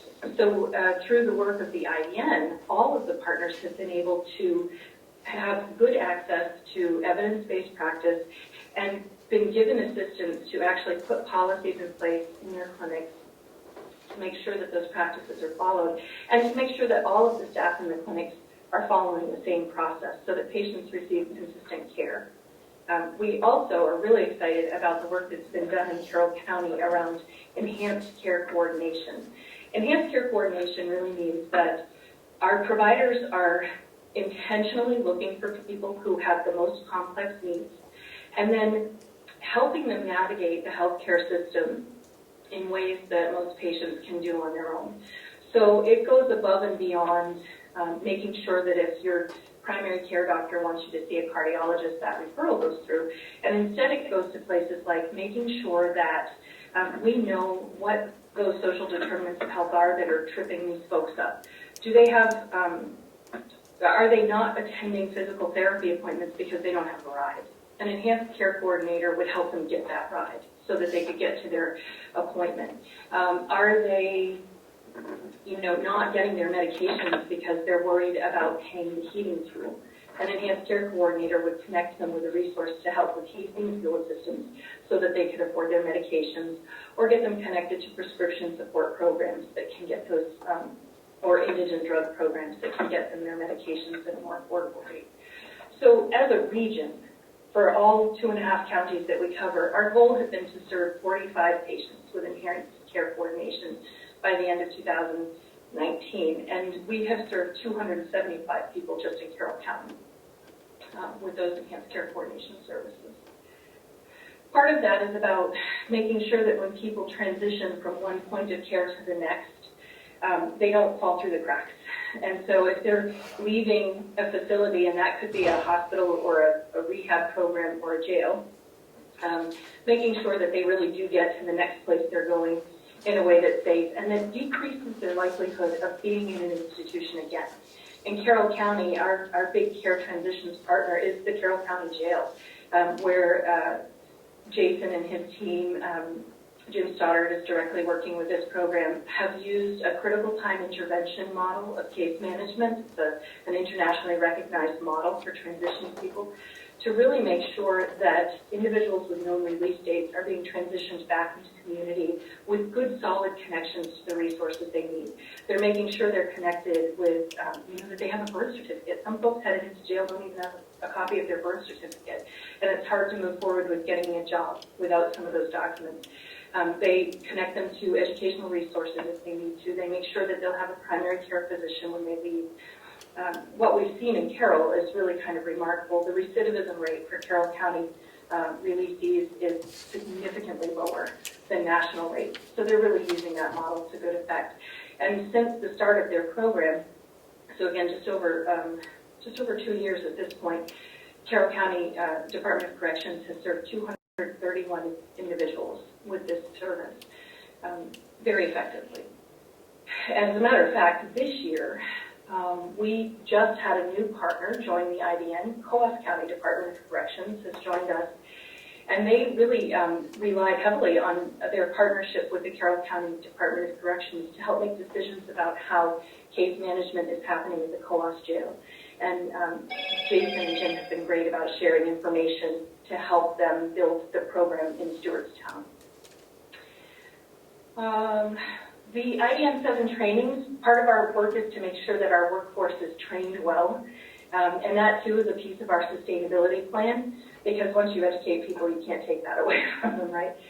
So over 120 members of Carroll County's workforce in the medical and behavioral health services have taken part in more than 40 training opportunities since we started this work in 2017. Those trainings are really broad. They range from something like a course on cultural competency and understanding how to work with different populations, to classes that help doctors be able to meet their DEA requirements when they're using medically assisted treatments. We have individuals who are taking part in recovery coach academies, community health worker trainings, a whole myriad of educational opportunities. So I think at this point, that's kind of the basic updates on some of the work that's been done in Carroll County through the demonstration to date. But I'm happy to take any questions if you'd like.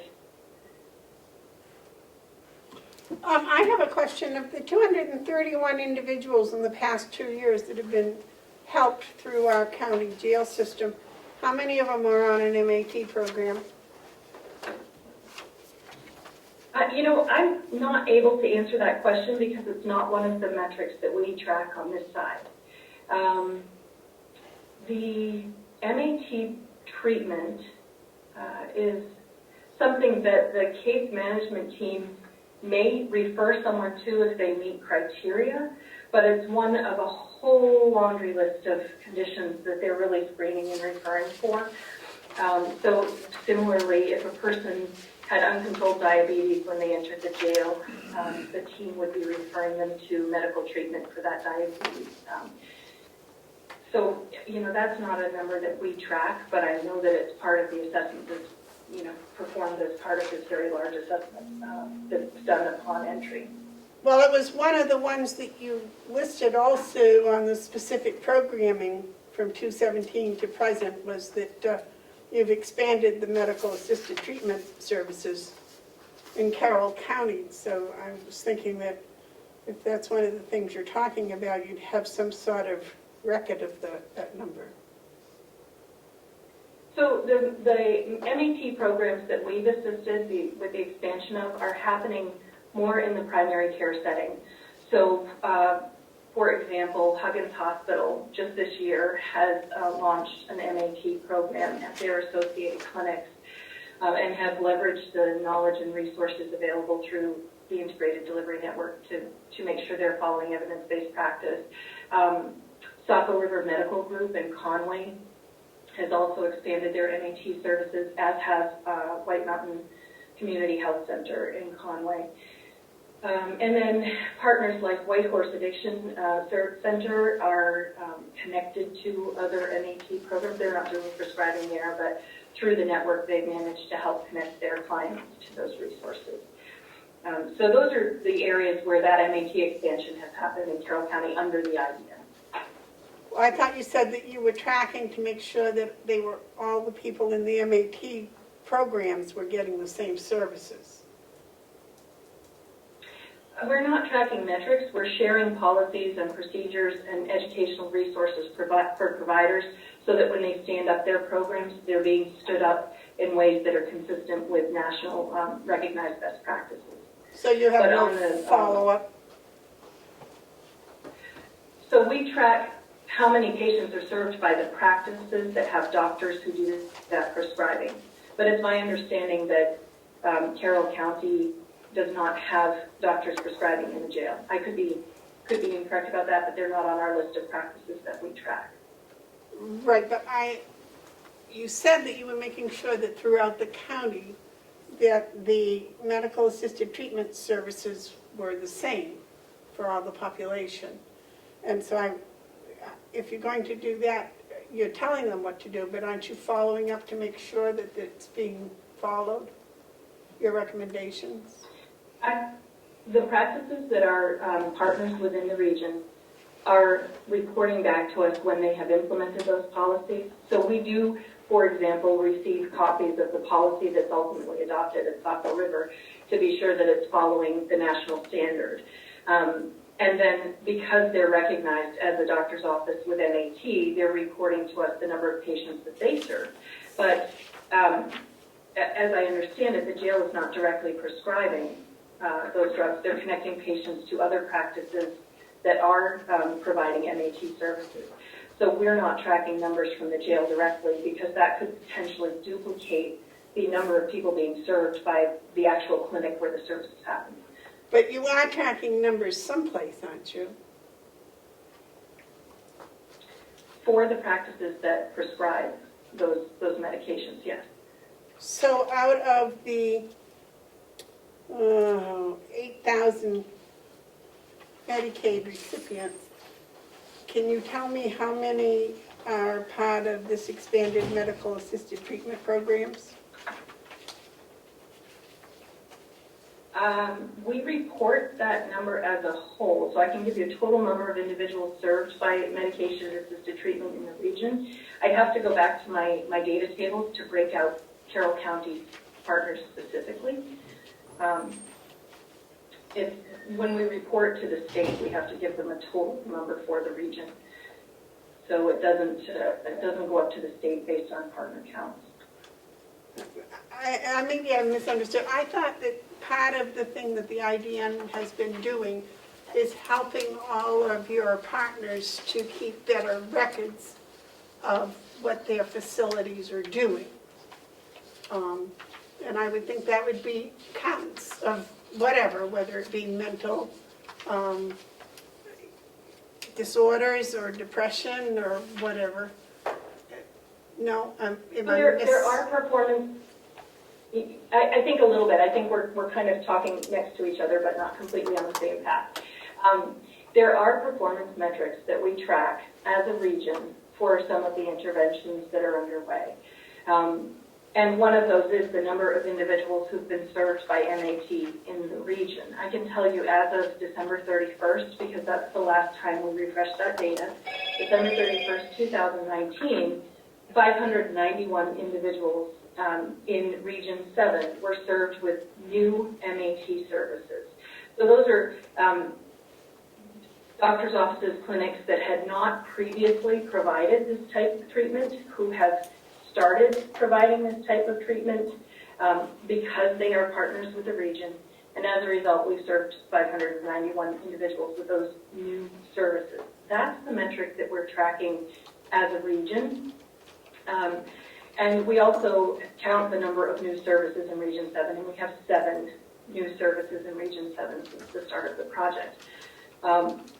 There are some caveats there, and one is that not every doctor's office in Carroll County or even our entire region is a partner. So we're counting the offices that are partners. And because Carroll County Jail is not a new provider of this service, we're not tracking the number of folks at the jail who are receiving MAT services because they may be part of the numbers that we're receiving from the clinics that are providing these services. So yes, we're tracking some metrics, but there are specific measure definitions that we have to follow. We're not capturing every single data point from every single partner, because that would actually mean that our partners were spending more time collecting data than actually delivering care. So we do track information, but we don't track absolutely every patient for every service that's of interest to us.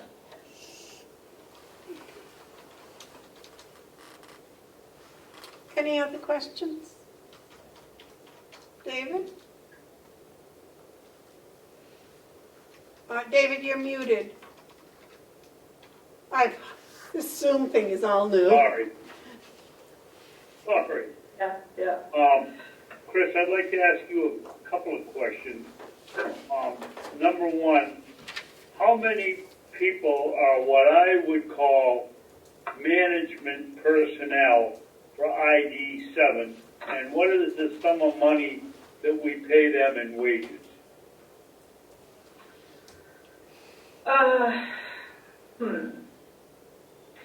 So we do, the Health Consortium serves as the lead agency for the region, and there is a portion of the monies available to the region that covers the salaries of my team. Over time, we have decreased our staffing because more and more partners are doing the heavy lifting on their work, and we've needed fewer people in the office. And that information is information I do not have right in front of me today, but it is considered part of the infrastructure investment under the district, absolutely. Additionally, most of our incentive payments are actually used to help partners stand up new projects in their own agencies. And I can tell you that the focus on the salaries and benefits that are part of those projects is focused on the clinicians or staff members who deliver services directly. So each project kind of comes with their own budget that includes note of salaries and benefits. Without the numbers directly in front of me, however, I can tell you that the lion's share of the money spent are on frontline staff workers when these projects are implemented. And in fact, on the back side of that report, you do have a line listing of the projects that we've invested in Carroll County. And for the most part, what we're talking about are projects that get up and running. A lot of our funding cycles do not line up with budget cycles for these partners. And so they're willing to, for example, hire a psychiatric APRN to provide behavioral health in their clinics, but they can't hire a person in the middle of their budget cycle if they hadn't budgeted for them at the beginning of the budget cycle. So our monies were used to start that salary and carry them through until the next budget cycle when they could cover the salaries future forward. So you should be able to, the short answer is, you should be able to tell me what was spent for you, your assistant, anybody in the IDN Office 7 management for 2019, because that year is closed. Yes, and as a matter of fact, our budget tables are a matter of public record. At the DHHS website, there are semi-annual reports we write every 6 months on the project, and it includes budget tables that reflect how much is being spent for IDN infrastructure. Well, so if I looked on that website, I could go to somewhere in that website on the chart, it would say IDN 7 management wages. If it isn't mixed in with something else, I have to extrapolate, figure out what the cost is. Mm-hmm. I think it's listed as infrastructure, but we have to be transparent on our budget because they're state and federal money. Well, yeah, I have another question. Somewhere in here, you have 120 members took advantage of 40 training opportunities. Are you telling us that 120 members took 40 training sessions or opportunities, or were the 40 opportunities maybe 20 offered 2 ties, and some people took that. What is the exact figure of the 120 members that took 40 training opportunities? So what that means is that there are 120 people working in Carroll County who, over the course of the IDN, have taken advantage of free learning opportunities that have been offered. And they are scattered across the attendance list of 40 different educational opportunities. So what we would typically see is we might have a person who works at Memorial Hospital and a person from Whitehorse attending a Peer Recovery Coach Academy in October of 2017, for example. And then we have another 5 people who took a different training in January. But over the course of the program, 120 distinct, separate people who work in Carroll County have taken advantage of those free learning opportunities. But have they taken, my question is, this is typical government jargon, you have to dig in to find out what the actual facts are. So you're telling me 120 members took 40 training opportunities. I am not telling you that 120 people altogether sat through 40 different classes. What I'm saying is there were 40 different educational opportunities open to these folks, and over the course of the 2 years, 120 unique individuals participated in some of them. Okay. So somebody of the 120 might have taken 1 course, or might have taken 2 courses, or might have taken all 40. Highly unlikely they took all 40. There's a chance that a small percentage of them might have taken 6 or 7, for sure, yeah.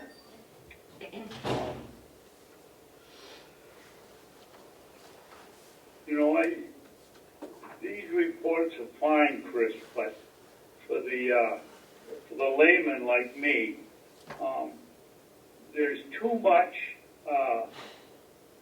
jargon in here that, you know, initials, abbreviations.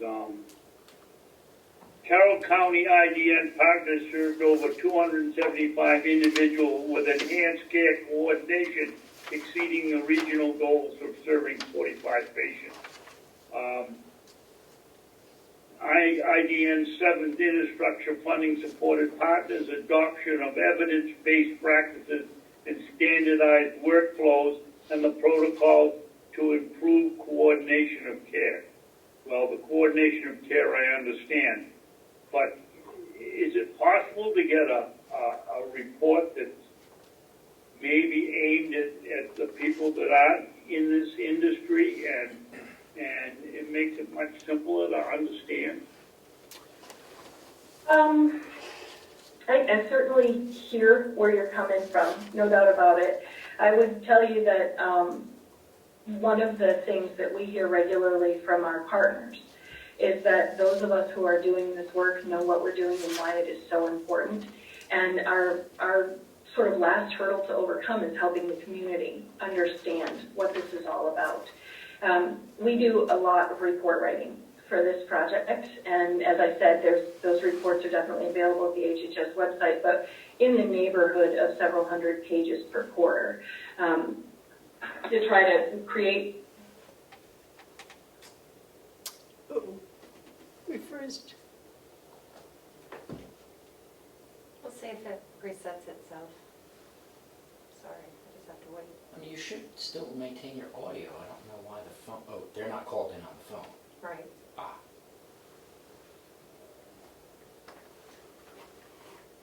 Can they hear us? You might be able to text. Are you, okay.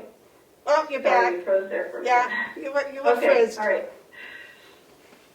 Everything frozen. It looks like Commissioner Batson's feed, at least on my end, is still There we frozen. go. No, he's there it back. is. Okay. So I think, yeah, part of the challenge is helping the lay public understand what this work really looks like, and that's why we really encourage our partners at the partner level to educate patients around the idea of integrated care. What it really means at its heart is receiving whole person care. We'll take care of you from the top of your head to the bottom of your feet, and that includes your mental health needs. And what we're talking about with evidence-based practices, for example, is making sure that people are using the latest science to deliver care the best way possible, and that they're doing it in ways that are consistent even across their practices. So what we don't want to continue is that patients feel like they get the luck of the draw when they come into a doctor's appointment. And if it's the nurse who's known them for 30 years, then they're going to get great care. But if it's the new person who's only been with the practice a few months, they don't know what to expect from their care. We want our patients receiving care from practices that are following the recommended guidelines for every person, everywhere, every time, so that patients are really getting consistently good care. But it's, healthcare delivery is a complex industry for sure. And it's an ongoing struggle, not just in our own region, but across the country to help people understand what they can expect from our system and for the people working in the system to understand how to really connect well with their patients. So there are lots of different reports. I will tell you the county report is an interesting challenge for us. Can you pause for a second? I can't muted last still. 3 minutes. I haven't heard a thing. Okay. So sorry. All right, let me put it in a nutshell, David. She said what they're trying to do is set it up so that no matter where you walk in to their partners, they will take care of you. If you walk in for a toenail problem, and while you're there, they find out that you don't have food, or you don't have housing, or you have a mental condition, they will help to get you all of those treatments at once. They won't just tend to your nail and then say, go away. Am I correct with that? Chris? That's part of it. And the second part of it is making sure that everybody's operating from the same playbook. And what we've seen happen in medicine is that we have some providers who are exceptional at really digging into the problems of their patients and meeting their needs. But they kind of have their own way of doing things. And so if the patient comes in the next day and there's a different doctor on or a different counselor on, they might not get the same quality of service because they're using a different process. And so that adoption of standardized workflows and protocols is really about making sure that everybody is working from the same playbook, so that no matter who the patient sees, they're getting the same high quality care. With regards to the county report, I will tell you this format is an interesting challenge for us because it came in late in the game and was developed through the New Hampshire Association of Counties based on what they felt would be helpful for counties to receive. So we're really working with the template that was given to us from NHAC. And it's a little tricky because it's not how we do most of our reporting, so it kind of jumbles the information up and reorganizes it. It's a little like an Etch-a-Sketch shake for us. And so we always offer to populate the template we've been given by the New Hampshire Association of Counties, but from county to county, if there are pieces of information you would prefer to see, we're happy to try to get that to you. It always comes, though, with a caveat that we work as a region and that our data was designed, the information streams were designed for us to report as a region. So if we have to peel information back to be county specific, that sometimes takes us a little bit of time. And we sometimes can get very close to what you've asked for, but not exactly, because we're dipping into data streams that weren't designed to give you county-specific data. But as a great example, for Carroll County, one of the things we have created is this supplemental report that, and this came at your request because you wanted to see how the money was being spent in the county over time, not just the lump sum amount spent, but during which time cycles, and that was a request that you passed to us back in December. So that supplemental page that you're looking at as page 3 of your report is unique to Carroll County, to my knowledge of it. Yes, that one, Commissioner Beamer. It's not something that's produced for the other 9 counties in the state because Carroll asked for the information presented this way. So we have reorganized the information to give you that report. So if there's other information that you want that's specific to Carroll, we're always willing to try to get it to you. But sometimes we face limitations in terms of how we collect the information on the front end. It's the second page, David. It's the second page. The back side that says IDN Carroll County Project Overview or the Excel spreadsheet? The Excel spreadsheet. Okay. The multicolored one.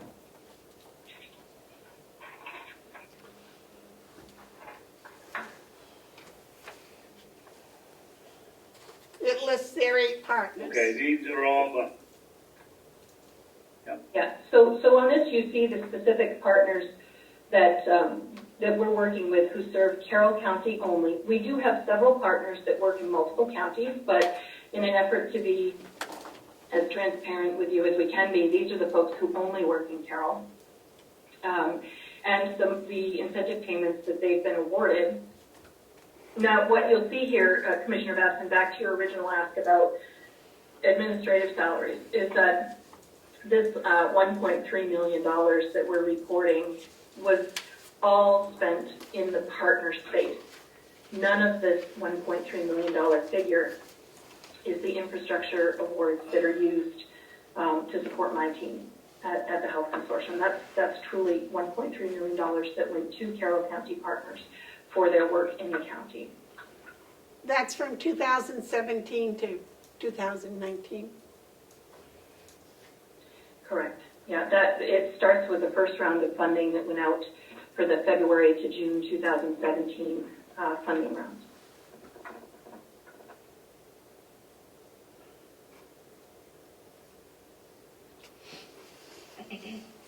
When did round 3 end?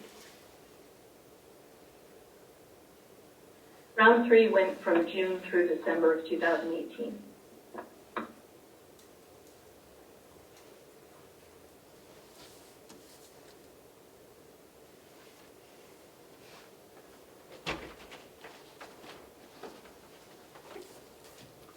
Any other questions or comments for Chris?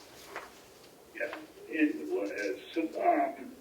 If you look down the totals that have been paid out, why is there such a discrepancy?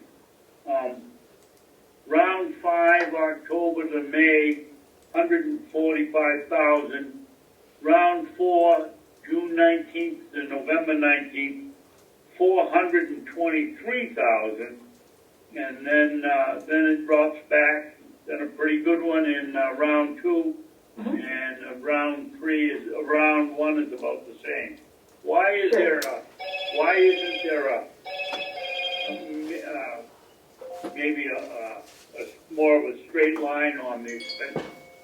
That's an excellent question.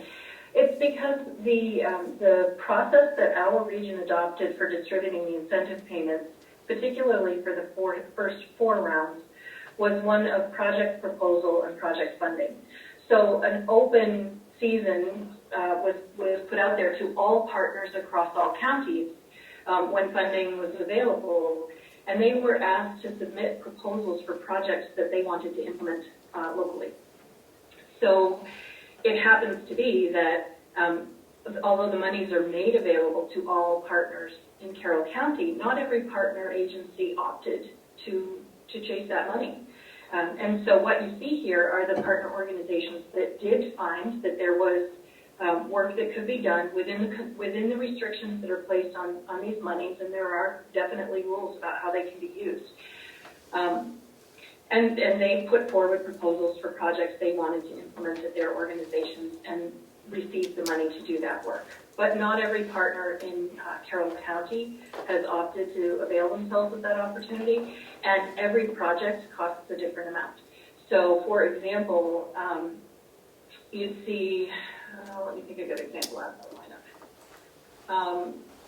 Huggins Hospital in round 4 requested and received a little over $140,000 to really help them revamp the way care coordination is being implemented at their hospital and their physicians' practices. And that supported things like staff salaries and equipment and education and training for their staff.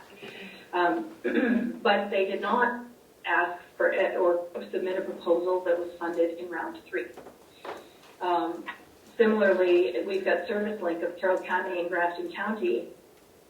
They've only made one request, and it was for $300 to help them put a type of IT programming in place so that they could send secure messages to the partners they work with. Small amount, very small amount for the IDN, but it was really significant for ServiceLink of Carroll County because it meant they could send messages about the clients they were working with in ways that are compliant with federal and state privacy law. So it really is about what the partners are they could use and how they could use it from one round to the next. Now, round 5 was handled very differently. Round 5 covered a part of the demonstration period where we were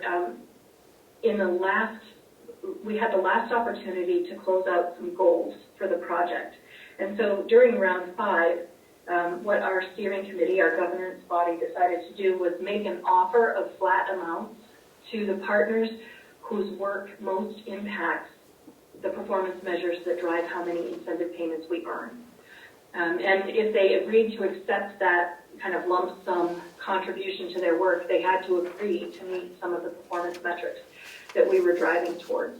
And so again, not every partner decided to take advantage of that offer. So even though there was money on the table, some partners said, you know, I just don't think we have the bandwidth to meet your requirements for this round, so we're just not going to take it up. Some did. So that really is why it varies so much from one round to the next. It's because it was based on partner proposals for work that they wanted to do. Now, when they put in a proposal for $142,000, is that paid out to them in one check, or does that $142,000 represent a check every month for 12 months? That's a great question. No. What has happened in prior rounds is that when the proposal is approved, they receive 50% of the approved amount, and then they're required to do an interim report halfway through the period where they're reporting on their progress and they're providing financial statements to show how they're spending down the award.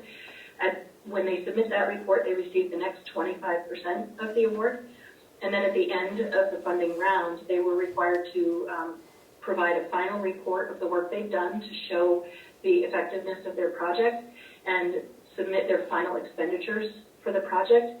And at that point, they would receive up to the amount they spent or the end of the award, whichever was smaller. Yep. And then if they did not expend all of even the first 75% they received, there would be a return of monies that were not spent. So it had to be spent on the project, and it had to be consistent with the budget they provided at the front end of the project. And as you're making these partial payments for performance, who goes out and checks to make sure that they're not just good with a pen or a keyboard and writing a lot of palaver, but actually doing the work? So part of their reporting process is to show evidence that they're doing the work. So, you know, we have to see that they're doing it. If they say that they're hiring a person, we see the payroll slips that they hired that person, and we see their job description. So we know what that person has been hired to do.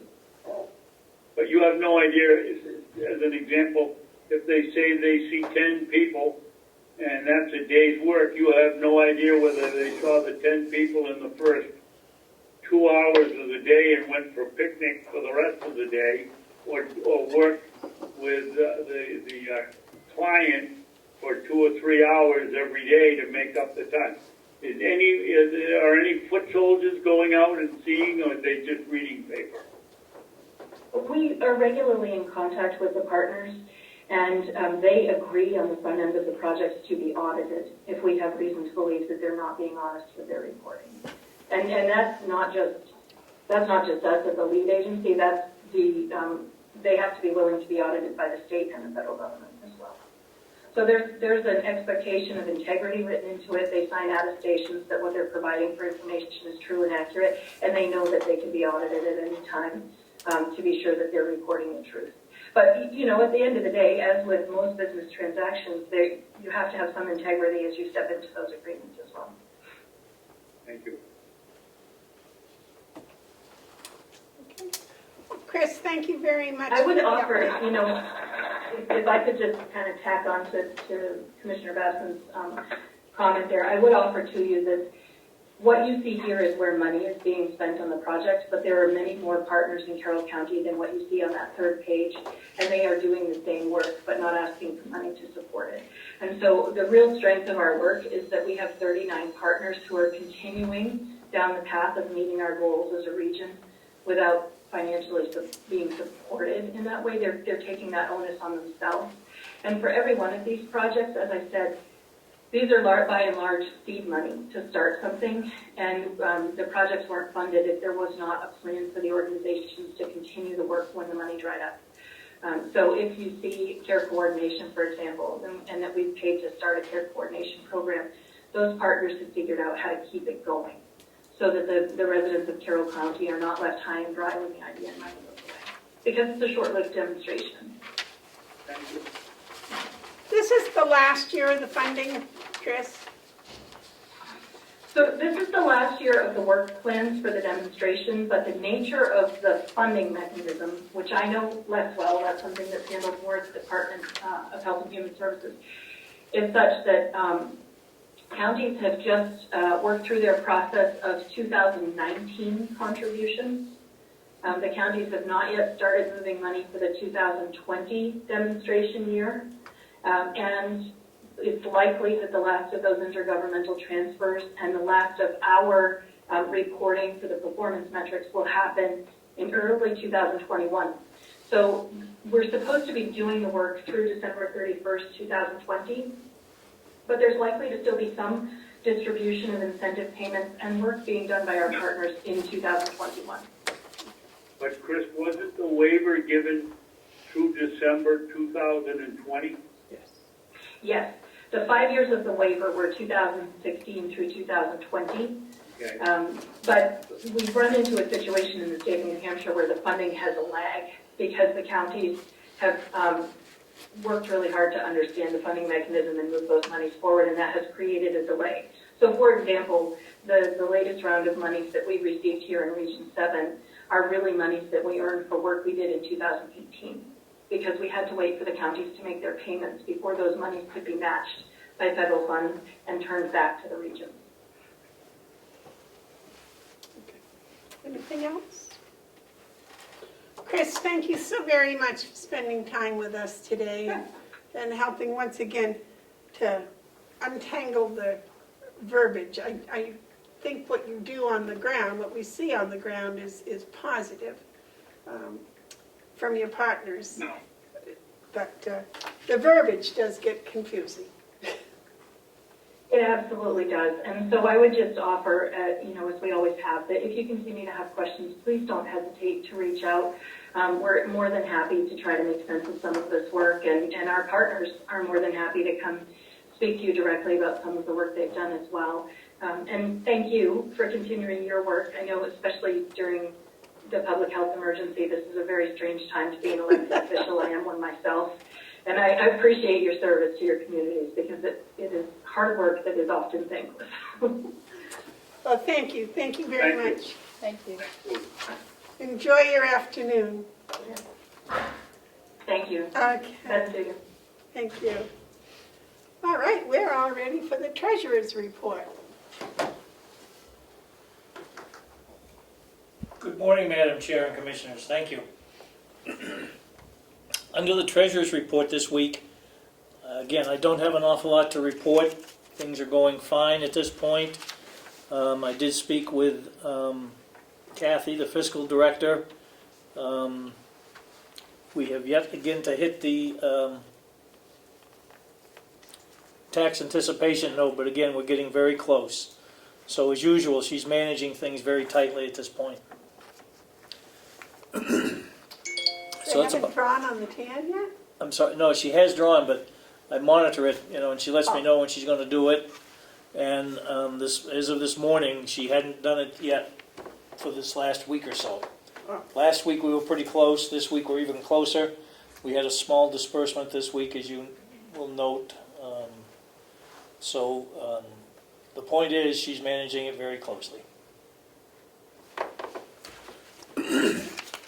If you have any questions of the treasurer, I'd be happy to answer them. No, well, I guess we're good. Hales report? Yeah, Hales location. I got a number of things on Hales. The first thing that I have, I think last week we talked briefly about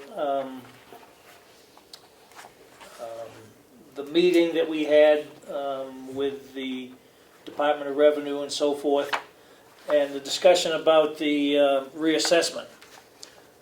We could not find a copy of the previous reassessment in the files. So I had one sent to us, emailed to us. I have it here, and I wanted to be sure the commissioners knew. The letter of transmittal on this is dated March 22nd, 2016, for the 2015 year fiscal report.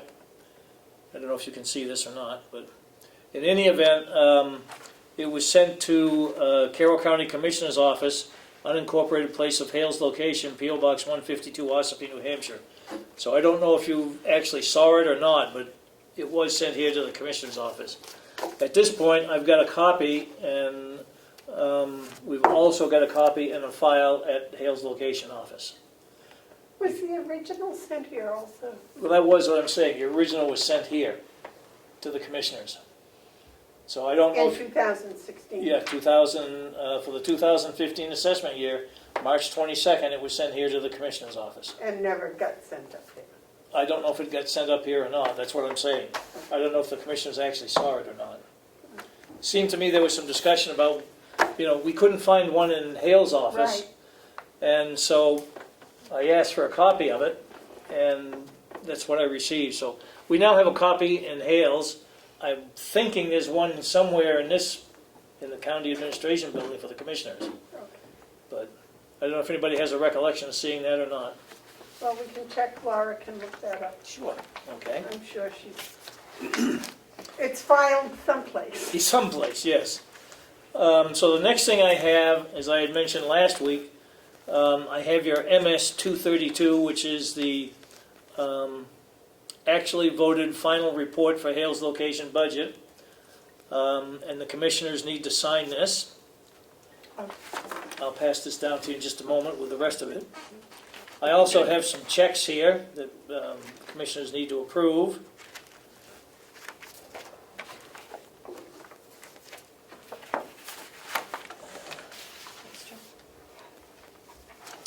I spent some more time with Denise, and I think her report is in there also, if you look, with her check. No, it's upside down. Joe, on this MS 232, I thought we'd already signed this. No, you signed an MS, I believe it was a 636, which was the proposed final budget.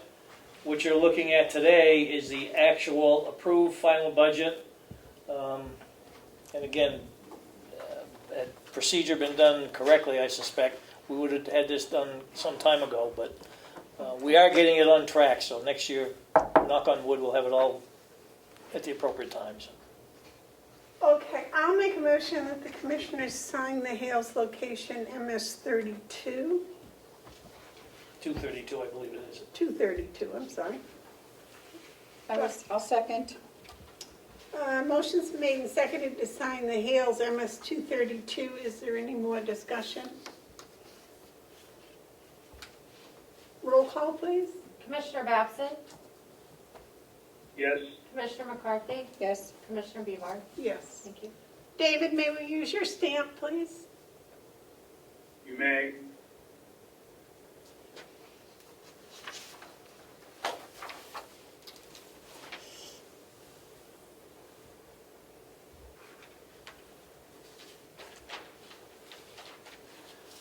These are the checks, Joe. Yes. Explanations attached to each one of them. Okay, I make a motion that we give the treasurer permission to sign the check for Minuteman Press for $176.78 Or envelopes. for envelopes and, whoops, I'm sorry, window peel. Oh, they're window peel and seal. Security If I may, envelopes. they're the envelopes to go with the tax bills. Okay. Any discussion? Did we get a second? No. I'll second. Any discussion? All those in favor? What is that, what is that for, envelopes and what else? To mail the tax bills. Envelopes that the tax bills go in. They have a window and they're self-peeling. Okay. Well, I went through this exercise here about a year ago and found out we could buy 2 or 3 or 4 times the amount of envelopes that we were buying for the same price. I believe I gave it to Laura, and why are we going to Minuteman Press? Why aren't we going to a place that supplies envelopes? I would expect that they're already, they have return addresses on them.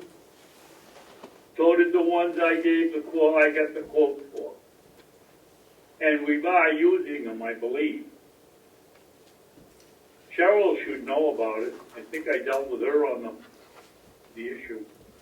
Joe? If I may, Madam Chair, Denise called me and discovered there was no envelopes in the office to mail out the tax bills that have already gone out. So I said, well, how quick can we get some? And she said, let me check, and she got back to me, and Minuteman Press was able to produce them almost immediately. And so I told her to go ahead and do that because of the fact that we had to have them to mail the tax bills. I was unaware that we had envelopes down here that had Hale's Location's address on them. I don't think it was Hales. It was envelopes for the county. But that's the other side of the story. We were in a rush, so go ahead and pay the bill. Thank you, sir. And roll call. Roll call, all in favor? Commissioner Babson? Aye. Commissioner McCarthy? Yes. Commissioner Bevard? Yes. Thank you. I make a Melissa, motion. will you check out? Oh, Go ahead, David. I will. She'll take, Melissa, will you please check out about the envelopes that I got the price on? And I think we bought 10,000 envelopes from them, or some huge figure, Yep. and see if what's going on. Thank you. You're welcome. okay, David, listen, this is a bill from the Conway School District for 1 8th grader in 2019-2020 for $30,091. Is that right? No, where did the 8th grader come from? The superintendent told me himself he didn't have any students in the school system. We only have one student, and that's going. They've told me a dozen times there's only one student, and they're going to Freiburg Academy. I don't know where these ghosts keep showing up from. Okay, so let's just give that back and have them recheck it. Is that all right? Does it give the name of the student? Don't give it on the air, but does it give the name of the student? Yes, it does. Yes, it does. And it says, Why don't you have Melissa? Why don't you have Melissa scan it and send it over to me in an email, and I'll call up the SAU and find out what the story is. Will do. okay, this is a check for $49.98. Apparently Denise used her own credit card. And this is for a computer case and envelopes. And those envelopes were different than the others. So this is to reimburse her for the money that she spent. Madam Chair? Yes. I had spoke, if I may, thank you. I had spoke to Denise about this process, and she knows that the commissioner's current process is not to use your personal credit card to purchase items. Unfortunately, I guess I did not relay that to Denise, and she went ahead and bought these things and put them on her credit card. I said, this time, as far as I'm concerned, I'm okay with it, but we can't do it in the future. So you've got to plan when you need something. So what I'm finding is there's limited or very little, if any, supplies for her in our office. And so I've told her to make a list of what she's going to need, and we'll get it down here and see how we can get it taken care of, so she won't have to do it under her own credit card. But for this one, again, I apologize, I'll take the hit, but I said go ahead this time. Okay, I'll make a motion that we pay Denise $49.98 for computer case and envelopes that she bought with her own money. I'll second. Is there any discussion? Roll call, all those in favor? Commissioner Babson? Yes. Commissioner McCarthy? Yes. Commissioner Bieber? Yes. Thank you. The last one, I make a motion to authorize the treasurer to sign is the monthly paycheck for Denise Layton of $1,000. I'll second. Is there any discussion? Roll call, all those in favor? Commissioner Babson? Yes. Commissioner McCarthy? Yes. Commissioner Bieber? Yes. Thank you. All right, David, there's a copy of Denise Layton's activity report for the month. Do you want a copy of that? Yes, I'd like to see it. Okay, Would you Yeah. mail him a copy of that? certainly will. One of the two of you. And Melissa, when I pick can you put it in my packet when I pick it up on Monday? Yes, I can. Thank you. You're welcome. There's copies in there for all of us. This one? There's copies in there for all of us, I believe. Right, I'll give one for David. I'll leave one there for Joe. There you go. Thank you. Thank you, Madam Chair. I have one other brief item under Treasurer's Report. Unfortunately, I skipped over that. Given the COVID situation, and hopefully it's going to get better, at this point, my card will only allow me to come through the doors downstairs. I'd like to have my card updated so I can go into the office that I share with Melissa, and also into the office of brain cramp. Laura, thank you. They do an excellent job of trying to keep them open so I can get in, but sometimes it's difficult and I have to interrupt Melissa to come let me in. At the same time, I would respectfully ask the commissioners to allow me access into the fiscal office too. I have to wait. What office? The fiscal office.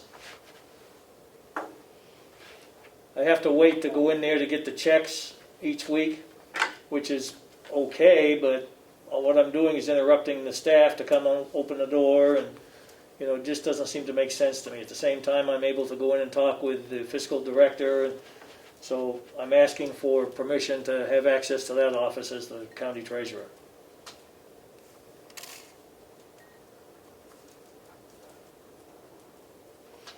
I see no problem, do you, Terry? David?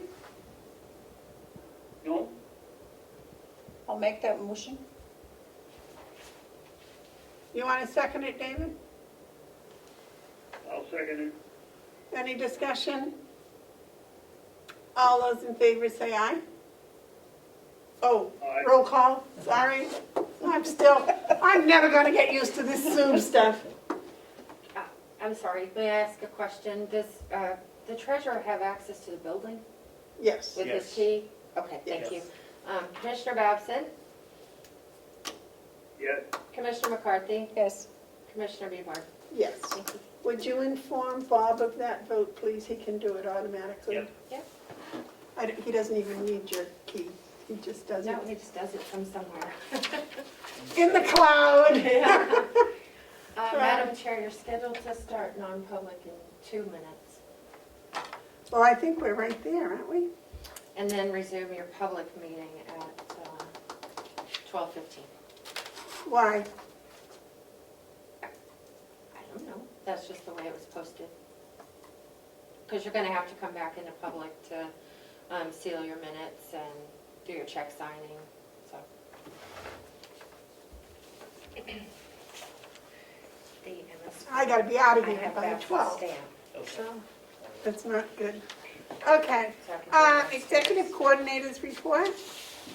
Yep, thank you, Madam Chair. So the request was made that I let you know what we've been doing with the website every week. So we have, I uploaded some new photographs to the front page, so it shows the parade and some different pictures of the complex. And now that all of you are receiving your emails on your phones that John Rich had set up, so I've adjusted all of the contact links on the website, so if someone emails the commissioners, then you should be getting it directly to your phone, County phone, right? your county phones. Yeah. Doing quite a bit of work. Melissa? Yes. Yes? Excuse me. Sure.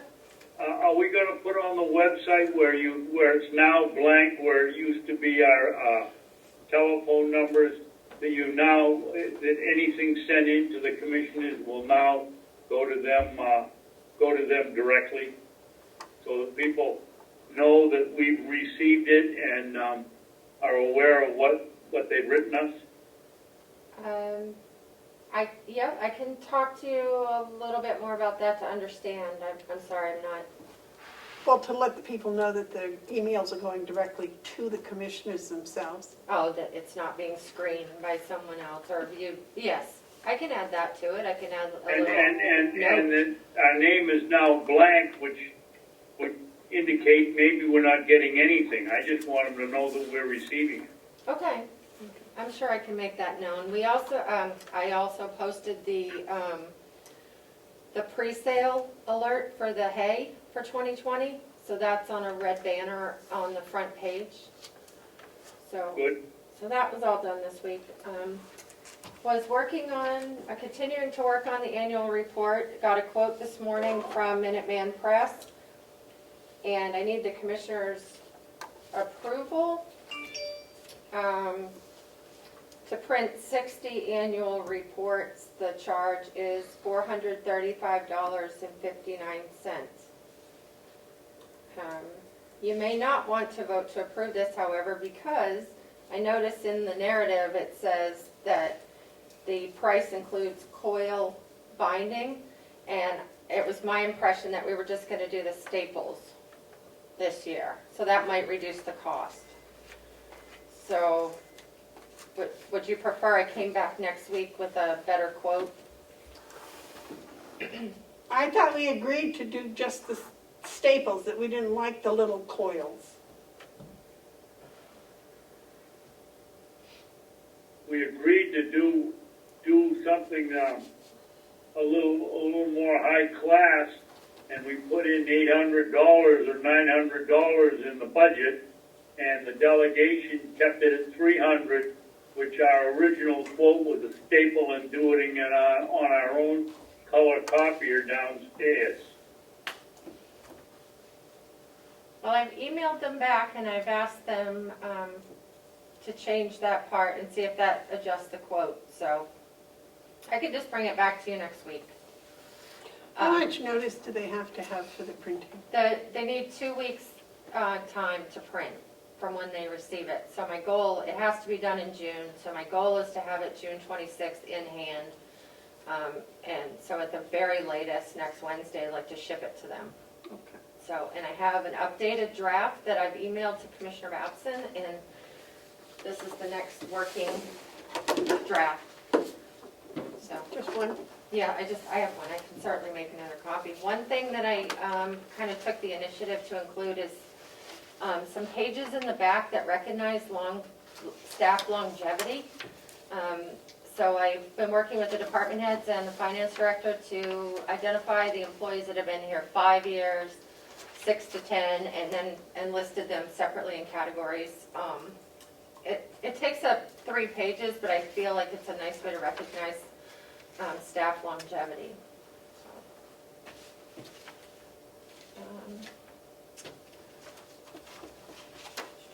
Did you edit mine?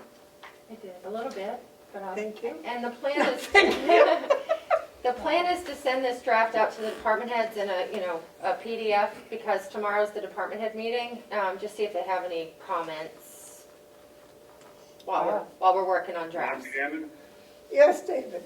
Madam Chairman, Yes, David. I've brought this up several times. Some of these reports are very long, and I don't know how we handle it. Do we ask the department heads and the elected officials to chop something out of their report, or do we just go with what they sent us, or how do you want to do it?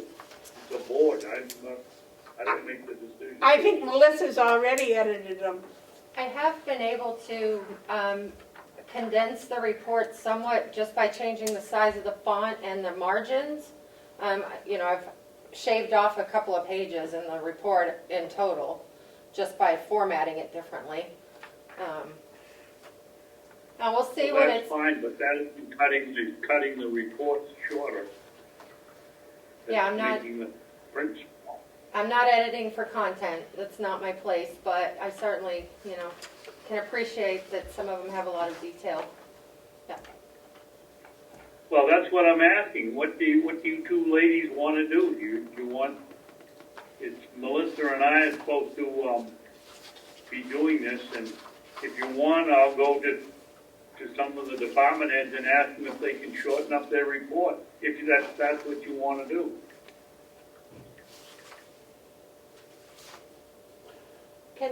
Why would you want it shortened, David? Well, to cut down the cost. Last I knew, we had $300 to print the thing.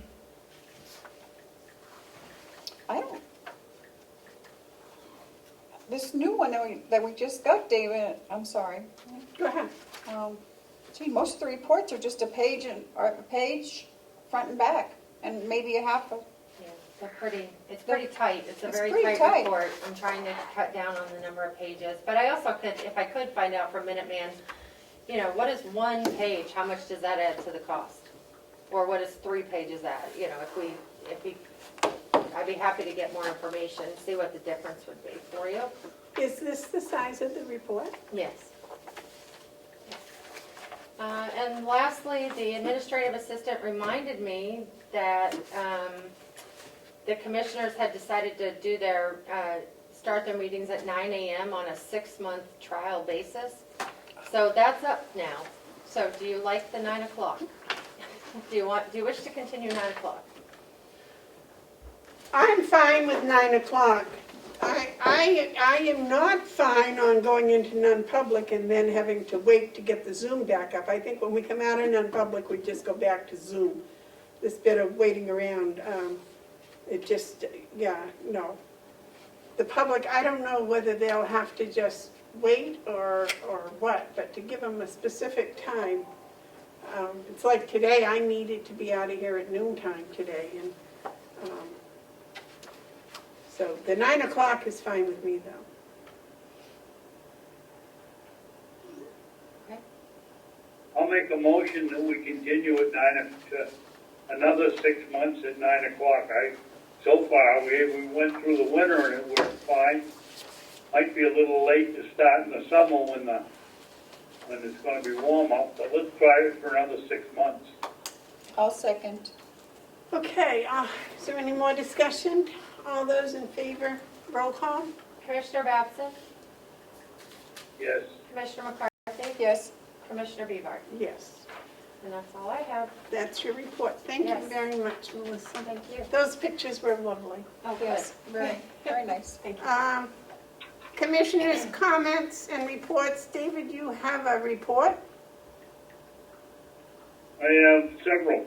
I called Liz, as you directed me to do, on the law where we pay the school district in the county, and she said she wanted to study the law and get back to me, and I have not heard from her yet.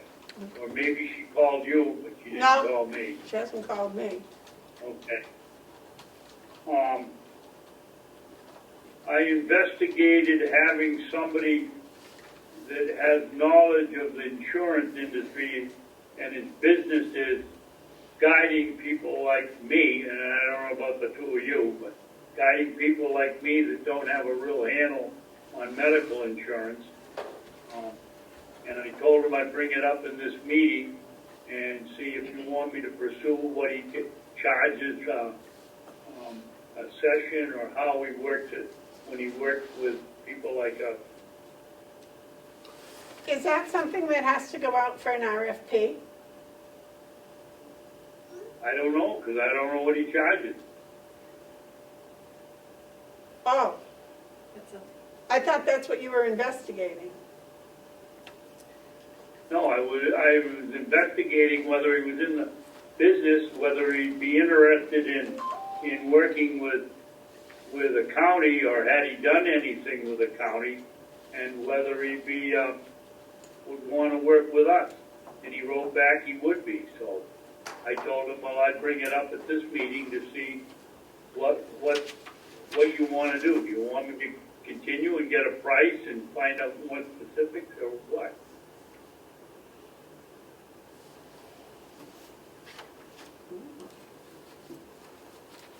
I'd, think about it, or? I'd be interested in hearing what he has to say and how they go about that. I mean, he's just comparing different insurance companies, is that, as an agent, and, Well, isn't that what that man was doing that we talked to that was representing Anthem? So this person doesn't represent anybody.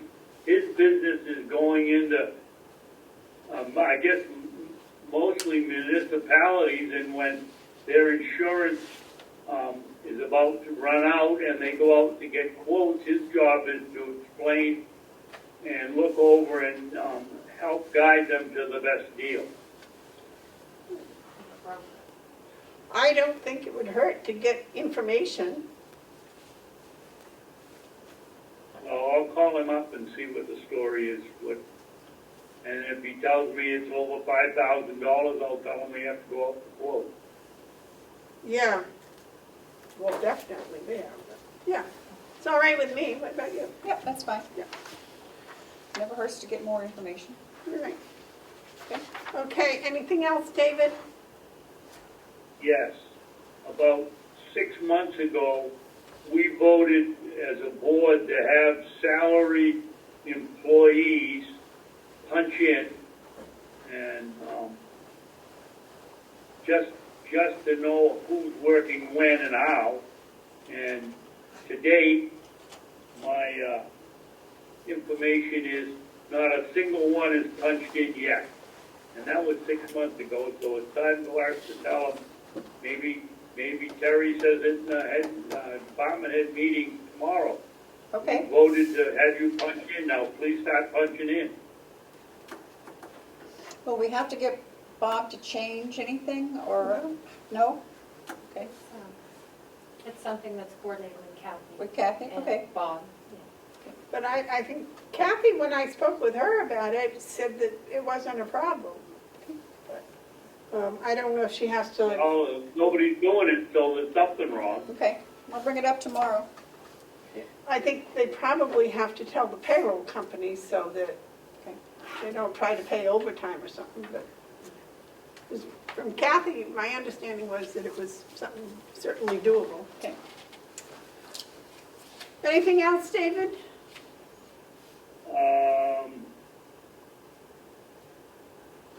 No, that's it. I was gonna talk about the trail, but we covered that already, so. Well, no, I'm all done. Carrie? No?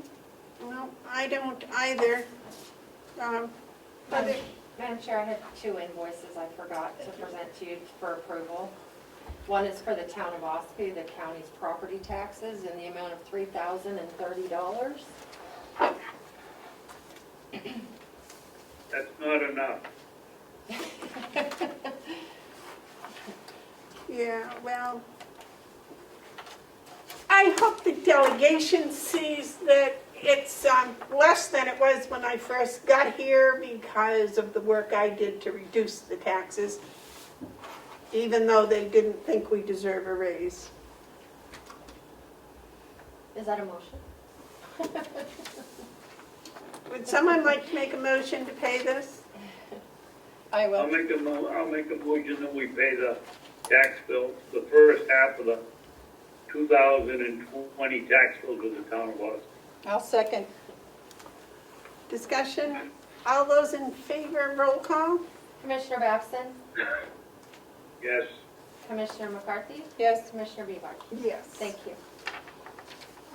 And the second one is to Jackson and Lewis for legal fees.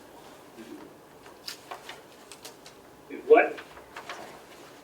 Legal fees for Jackson and Lewis. I believe that is, what's his name? Clausen.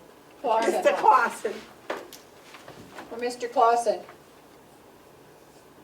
How much is it? $5,481. Through the end of February.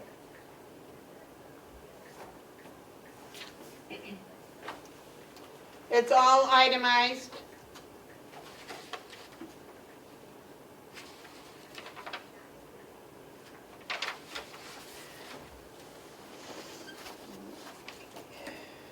So I'm to assume we'll probably get another one. This one only goes to the end of February, David. Well, we'll be getting another one, I would think. Would someone like to make a motion to pay this one? I'll make the motion. Okay. I'll second. Okay, any discussion? All those in favor? Roll call? Commissioner Babson? Aye. Yes. Commissioner McCarthy? Yes. Commissioner Bieber? Yes. Would you Thank you. please make sure Kathy gets both of those? Yeah, that's where they're going now. Well, Cheryl, yeah. Anything else? No, that was. Any media questions? Any public input? Yes, oh, Yes, sorry. sorry, media Thank you. questions. Ed Comeau, Brookfield. First, the one thing I think people don't like is when public officials are basically inconsistent. Commissioner Babson complains about spending money, and we've spent thousands of dollars on a hay baler, and he's worried about a few $100s extra to put a detailed, well-put-together annual report in. That's my first part of my comment. The second thing is I want to put a good long shout out to my friend in Philadelphia, Bernard, who was beaten to a pulp in Philadelphia during the riots, and I'm wishing him well. The insurance consultant, excellent idea, but you're going to have to make sure that he signs some type of an agreement stating that he has no financial benefit. Right. If he's an insurance broker, he obviously knows insurance agencies, so you have to kind of worry about those connections that they might have. So you should have a signed contract that there is going to be no financial gain. My last comment is your 91A issue that I brought up last week. Did Commissioner Babson get any kind of information from the attorney about the 91A issue we talked about?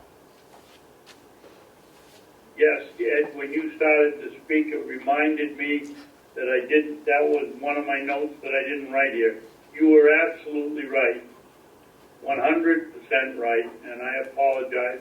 You do have to start with a public meeting before you move into a non-public. That's fine, Commissioner Babson, but the issue is, and I haven't checked the website yet, but the reason why there should be a public portion of the minutes posted is so that if I require to get to those non-public meeting minutes, I will know that you, A, went into the meeting, what the exemption was for. So I don't know if those meeting minutes exist. Now, if you had an emergency, you could certainly go into non-public, but you're still going from public to non-public. I'm just saying, please keep established the public portion. That way you're better protecting that non-public session that people may try to go after. So that's it. Thank you for hearing me. I'm sorry to hear about your friend. Yeah, he's beaten up pretty bad. I just said a small prayer. Joe Haas probably is. Public input? Any more public input?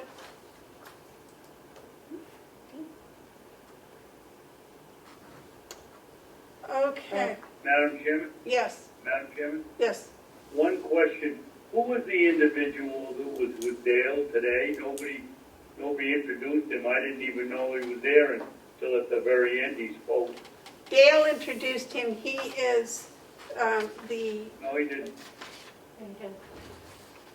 yes, he introduced him. I asked Dale who his friend was, and he introduced him. He is the scout leader from the Madison Boy Scout group. Cameron. Tim Carroll. Brown. Thank you. He's the person that put together and signed this agenda. Mr. Brown. I'll make a motion that we go into non-public for 2 sessions. They're both under RSA 91A32B, the hiring of any person as a public employee. Is Leslie joining us? Yes. Okay. Do I have a second? Second. All those in favor, roll call? Commissioner Babson? Yes. Commissioner McCarthy? Yes. Commissioner Bevard? Yes. I make a motion that we come out in non-public and we seal the second session. I will second. All those in favor, roll call? Commissioner Babson? Yes. Commissioner McCarthy? Yes. Commissioner Bevard? Yes. Thank you. Is there any public input? Madam Chair, I have public input. Would you please state your name and the town you're from, please? Thank you, Madam Chair. This is Susan Ticehurst. I'm from Tamworth, and I was perfectly able to attend both the first public session today and the second session today. I don't understand why this is a problem for the Board of Commissioners to allow this to happen. I understand that technically, legally, maybe you can get away without allowing the public to attend the second part of the meeting.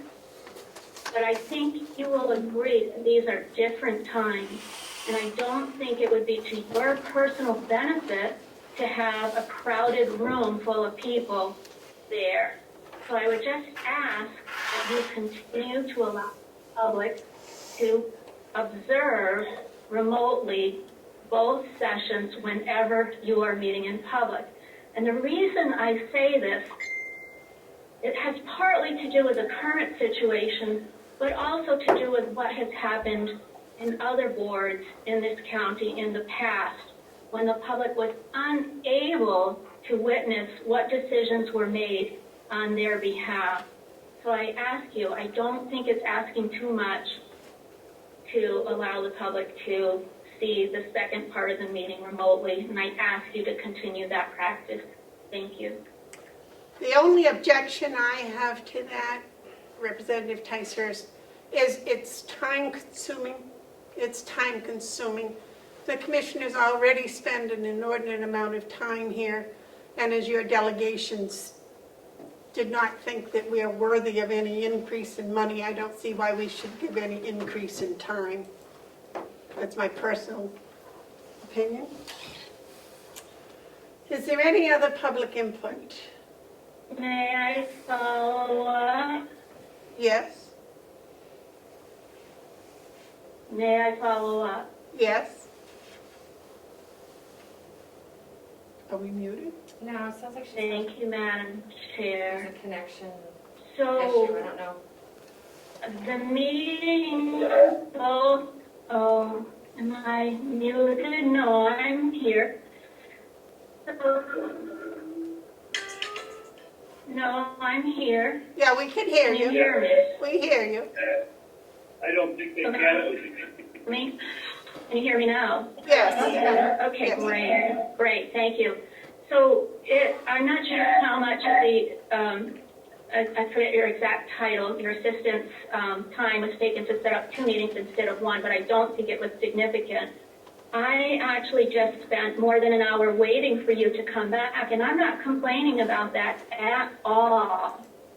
So you were not wasting your time by allowing me to listen to the second part of the meeting. Thank you. Any other public input? Madam Chairman, Yes, David. when she says the second portion of the meeting, she's not referring to the non-public, she's referring to the second part of the public meeting, right? This one right now, the one we're in right now. Okay. It was a little confusing, but that makes sense. Okay. Is there any media input?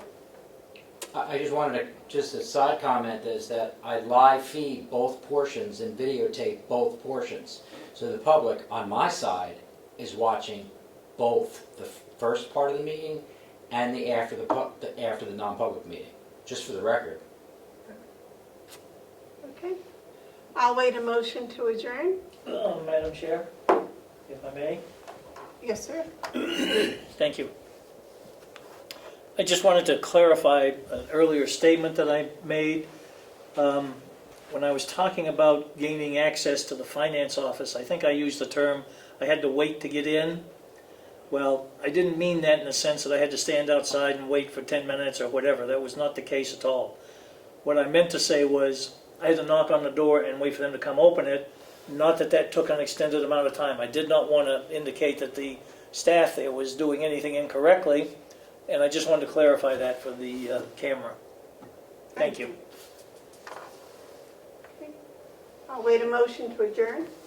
I'll make that motion. Second. Second.